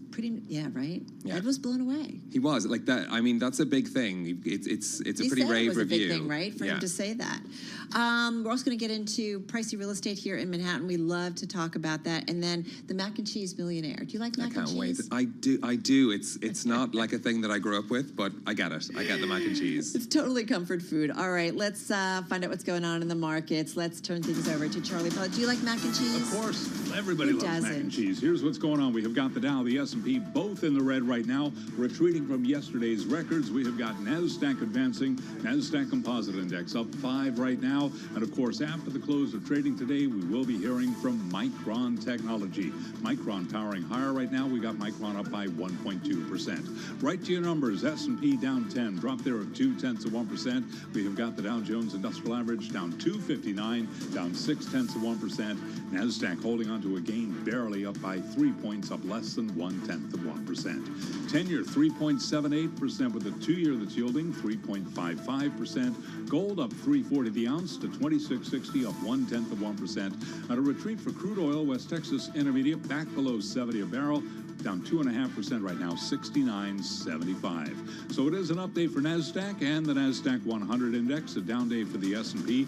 Marianne Bartles is chief investment strategist at Sanctuary Securities, and she told us she does see further gains for stocks. I can still get the equity market up to 7,000. That's my highest target, not for this year. I do think we can get to 6,000 this year, so I can still get the market up 7,000. I think these rate cuts that are going to come down the pike are really going to continue to fuel this bull market going into next year. Marianne Bartles of Sanctuary Securities. Again, Micron after the close of trading. Micron right now up by 1.3%. For on-demand news 24 hours a day, subscribe to Bloomberg News now wherever you get your podcasts. I'm Charlie Pellet, and that is a Bloomberg Business Flash. Charlie, thank you very much. We're counting down to an earnings story we're going to have after the close. Micron reporting in less than an hour's time. Give us another key insight into what's going on with chip makers, how the AI story is playing out for them as well. We'll be also looking out for the more traditional signs of how those, you know, the other parts of chip makers' business, lest we forget things like PCs and smartphones, the main part of many of their businesses. That's all in the Micron earnings. Helping us to look ahead, we've got our equities reporter, Ryan Vlastelica, with us, who's on the line from Chicago. Hey, Ryan, good to have you on. You've been looking ahead to this report on the Bloomberg. What are we expecting to hear from Micron?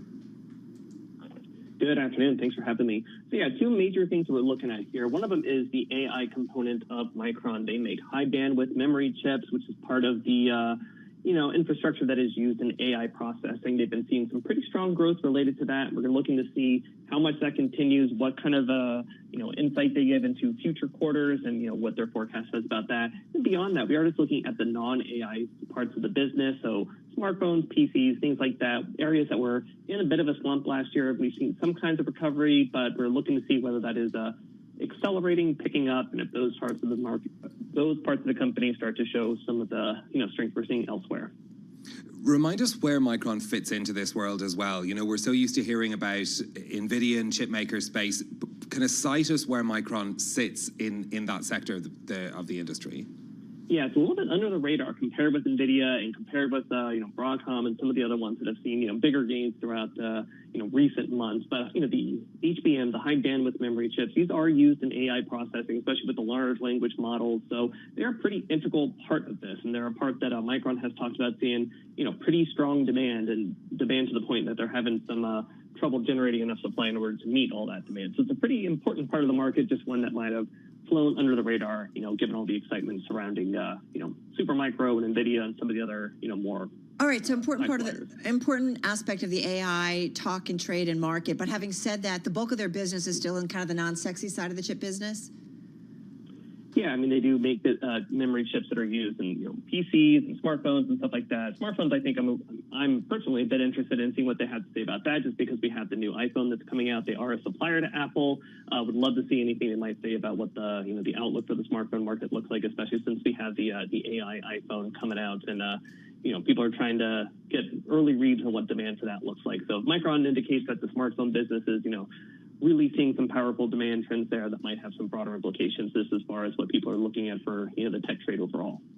Beyond the headline numbers then, you've pointed to the question around smartphone chips and the demand there too. Any other details you'll be parsing that earnings report for? Yeah, I mean, the other thing I would point out about Micron is that it is a fairly inexpensive stock, especially among AI-related chip makers. It's the cheapest in the stocks if you're looking at forward earnings, and based on how analysts expect the stock to be trading over the coming 12 months or so, it has the highest, implied return. So it does seem like it's one that's been a little bit abandoned, been a real struggler ever since its most recent earnings report a couple of months ago. So we are waiting to see whether people are finding value here, or if it might look like one that might have a little bit more room on the downside. All right, going to leave it on that note. So appreciate it. Just a quick check on shares of Micron. The stock's up about just shy of 12% so far here in 2024. Stock's up about 1.5% ahead of that earnings report. So again, we'll break that after the close. Ryan, so appreciate it. Ryan Vlastelica, he is our equities reporter with the latest there on what's going on in Micro and what to watch out for. So I don't know if there's any easy shift. I don't know how much chips go into real estate. Very small chips to very big houses. Well done, well done. Hey, there's even a local New York City landmark. It's got its own 83-foot climbing wall that is among the New York City pricey properties that can be yours. Yours for the right price. As for we mere mortals, we're just excited that rates are coming down for mortgages, because mortgage refinancings, we have seen them take up, surging for a second week in a row. So we wanted to talk real estate, specifically what's going on with the high-end New York City residential real estate market. And back with us is Louise Phillips Forbes. She's an agent real estate broker at Brown Harris Stevens, back here in our interactive broker studio. How are you? I am great. Long time no see. Long time no see. How are things going? How are things changed from we just talked a little while ago? Like I said when I was here last, fasten your seatbelt. It just took a little bit longer for the feds to respond and be cautious in their dropping in the process that they've given since October of 2023. We have a shift in the buying power of literally $70,000 for an individual today. And so what you would have paid in October of 2023, today, it is upwards of $1,100 difference. It's cheaper. You're buying that much more buying power. So it's exciting to watch, and the buyers are out and active. I'm always curious, as if you're going to buy a home, I wonder how close you really are watching the Fed to say, as soon as the Fed rates are cut, then I'm going to jump into the house. Is there a really as quick a function? Are you getting calls after the Jerome Powell speech? Listen, cash has been king for some time. Right. But cash can't compete when you have 5 people looking at the same property, whereas it was 2 in 1 week and we have 20 in a day. I did 26 buyer tours in a 2-week period, my team and myself. Is that a lot? I don't know, for perspective. Over 100 appointments of apartments for individual people, and that performed for us. I'm 3 times higher buyer transactions than I am exclusives. That's pretty significant, and that started the conversations that I had talking at the beginning of the year. We had a huge surge unexpectedly in the first quarter because people didn't want to compete with all the buyers that are in the market now. It's already affecting our rental market, and there's an efficiency. Meaning what? What's going on in the rental market? When rates go down, so do rents. When rates go up, we sit on the sideline. So that is a cause and effect. And New York unlike some places in the country, have product to sell. So people are they're figuring out whatever they need to do to purchase a home. Talk to us about where cash, like, it feels like there's an awful lot of cash buyers in the city. Still, yes, absolutely. What proportion are we looking at? Last quarter, the first and second quarter, I did about 67% of my transactions were cash.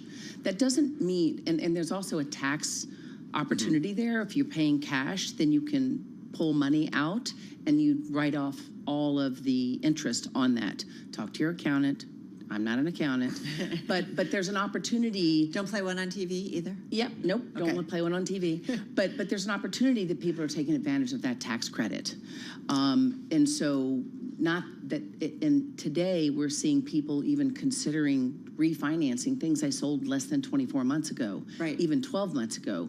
If it's not real property and they don't have a mortgage recording tax, it doesn't cost anything to refinance. What's the typical property that when you talk about all these showings you've done over the last couple of weeks, give us, is there I know it runs the gamut. Yeah, no, it does. We're from 600,000 to 20 million. Correct. But these are 5 million down to $1.2 million. And the $1 million to $2 million to 2.5, that is a market where people are back in very strongly and they're being absorbed. Things that have been on the market, in some cases, on and off for 3 years are now in contract. So it's an efficient market. What does that mean for repricing? Are people rethinking? You're going to buy more today than less tomorrow, because as interest rates continue to drop, prices are going to continue to climb. Remind us too, and I know we always love to talk about the demographic, first-time buyers, second-time buyers, foreign buyers. Who's buying? The gamut. Let me just say young, there's a whole tech surge that's been happening here. I spoke about my project at 393 West End Avenue, which is a small boutique 75-unit building. Right. 1 out of 3 not only purchases, but every appointment, which I'm talking hundreds in the last year and a half, are tech individuals. But the first-time buyers are in the market now. Parents are facilitating by supporting their children, co-purchasing. We have empty nesters that what sort of percentage? Listen, we just did 16 transactions in August and part of September, maybe the tail end of July. And I would say that 4 of those, of the 16, were parents co-purchasing with their kids because they don't want to pay rent, and why not build equity in that asset? So 25%, a quarter of those transactions. Wow. Yeah. That's a lot. Where's foreign buyers in all this? I know I always like to ask because I'm always curious about money coming in. Listen, we have a very strong presence of I did 3 transactions with people from Mexico. I've had a big, strong contingency in Asia. But we also have Italian, and New York has been on really a discount. It's been for sale and at very low entry level for us historically, since we've been on the international platform of the market. And so people are parking their money here, and they'll park it everybody wants to buy a piece of the rock. So I find it's investment. It's no. Their they may be investment temporarily while till their kids go to school here or they leave. I have a lot of Israeli money coming here. So I think that it's the gamut. Because of the war? No, I think it's wanting to buy a piece of what is stable. We are stable. We are, a leader in our economies of all sorts, whether it's real estate, the stock market, or the tech scene. I want to go back to this idea of all these tech people that are buying as well. Are they typical buyers? Are they people that are buying what everyone in their level wants? But you have new wealth where you have Gen X individuals that started some .com thing, or maybe that's not even the hip thing now. But some app. It's probably AI. AI. Well, I don't even know if we can say hip thing anymore. Yeah, it's just forget it. We're edited constantly. Exactly. Please edit. But the bottom line is that the amount of job security. In 2005, when Google started, they committed 500 people here. I don't even know how many there are, but they're more. Yes. And they have helped complement the tri-states on top of the city, and they're not just downtown. As they get older, they want to move to the uptown market where the schools are. So it's a very interesting transition that's metamorphosed through the last 20 years.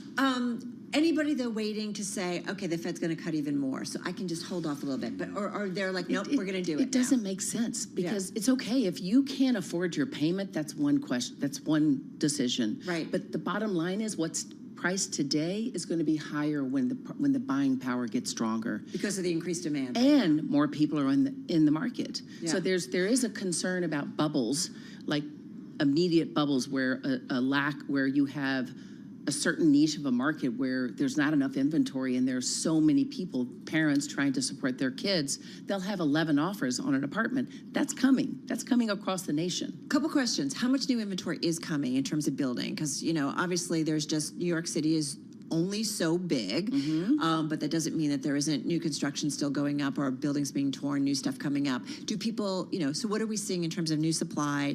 And I am also curious about, again, the office concern, the excess office that's still in New York City, how that maybe impacts an area You would where never there's know that if residential. you're sitting in the Bloomberg building, just to be No, clear. but there is a fair amount of occupancy. Now, there's been nice pictures put up, but the Container Store went out, Banana Republic went out, Victoria's Secret went out. I mean, there's a whole host of retail that is gone and hasn't been replaced. I mean, part of that is the pattern that we've been anticipating, the shifting on. I mean, listen, I just ordered a brace for my son's knee. I ordered it last night, and it was here today before he left at 4 o'clock to go back to school. So the access of what we have has changed how the patterns of shopping is done. But from the concern on office is we are going to see people trying to convert office to residential. There are a lot of challenges because they're deep and they need light wells. So the construction costs on that is difficult, and the tax base is going to be higher than your traditional residential market. So we need to see prices go significantly higher to motivate that. We were talking about the former Goldman building being converted recently as well. 250 West Street. Yeah. Well, that was the Citibank, but they were anticipating that to be very, very challenging. But they made it a lifestyle building because they had the square footage to create 55,000 square feet of amenities. So, I find that those are going to continue to have an attraction, both domestic and international. What's your favorite kind of property right now to be involved in and represent in terms of selling? Oh, wow. I mean, I love selling places that I love old architecture, but I find that... Like what, I'm just saying when you're offered up, you're like, got that one. That's going to be an easy one. Oh, gosh. I mean, I find that if we price, prepare, and present properly, then we can sell anything. It's all about pricing because people want to have a piece of this rock. Yeah. And it's really such a great city that has had a challenging time, that we all have recovery still occurring from the pandemic. Is there an area, though, within I am all Manhattan? over the city. I would say that there's nothing better than a West Village townhouse, which I did a couple of those this past last quarter, and I've got more coming. Those are amazing because the history that's behind them, and the stories that can be told about who lived in them. Who owned them. I find that to be fascinating. And then I love, my backyard is the Upper West Side, but the East Village also is like, it's unique to me because I live on the Upper West Side. So there's something for everyone, which is what makes Manhattan so special. And there are no boundaries. It's like, oh, you can't go over this street. It's not safe. It's just not the case. I'm going to ask a really European question. Are people worried about... Are you shopping for a place in New York City? Do the bosses need to know something? Would you like to co-sponsor? I can. Louise can. Call me. Climate proofing older properties. This is such a big conversation being had in parts of the world of how much money you need to put into it to make sure that it's more heat efficient, more energy efficient. Are buyers interested in that? Is that a motivating factor? Absolutely. They would be crazy not to be. Listen, we refinanced my own building where I live from a $2 million mortgage to a $7 million mortgage to do a $4 million improvement, which we did it. Yeah. And it's really the local law 11 and 97. All of these are safety opportunities that are going to make the world better and ourselves. But you have to go in with your eyes open and know what you're getting in. And it's up to those brokers to educate themselves. Is that safety or climate, just quickly? Both. It's both. Safety. I mean, the elevator laws have changed. how we do local law 11, meaning the point work. Right. So bricks don't fall off buildings, all of that. And then the climate comes with what our emissions are and the quality of the energy savings. We're talking with Louise Phillips Forbes. She's real estate broker at Brown Harris Stevens. We do want to remind everybody we are watching actually a live feed in Pittsburgh, Pennsylvania. We are expecting Vice President Kamala Harris to make some comments unveiling her economic plan. That's how it's been played up and promoted, if you will. So as soon as she takes to the podium, we will take you there live to listen to her comments. Meantime, I'm Carol Masser along with Stephen Carroll right here on Bloomberg Business Week. You know, I love talking with folks like you. You obviously love what you do. You're excited. Real estate, it's like, I read the business pages, but it's my next thing that I always like. Right. I love it's the it. best cocktail trivia. I love it. No, it is. It's just everybody wants to talk about it. You've seen different cycles. Are we back to where we were pre-pandemic? Where are we? I don't think so. I don't think so. I think there's certain things like, listen, that you read about iconic pieces of property trading for $79 million that didn't even come on the market. Yeah.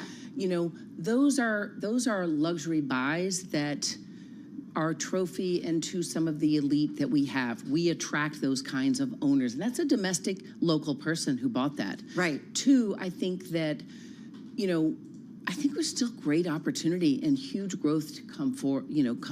When I was selling real estate, when Bloomberg rezoned 40% of the land mass, the opportunities and the shift in the boundaries of where people would live was amazing. Right. And we've got that continuing.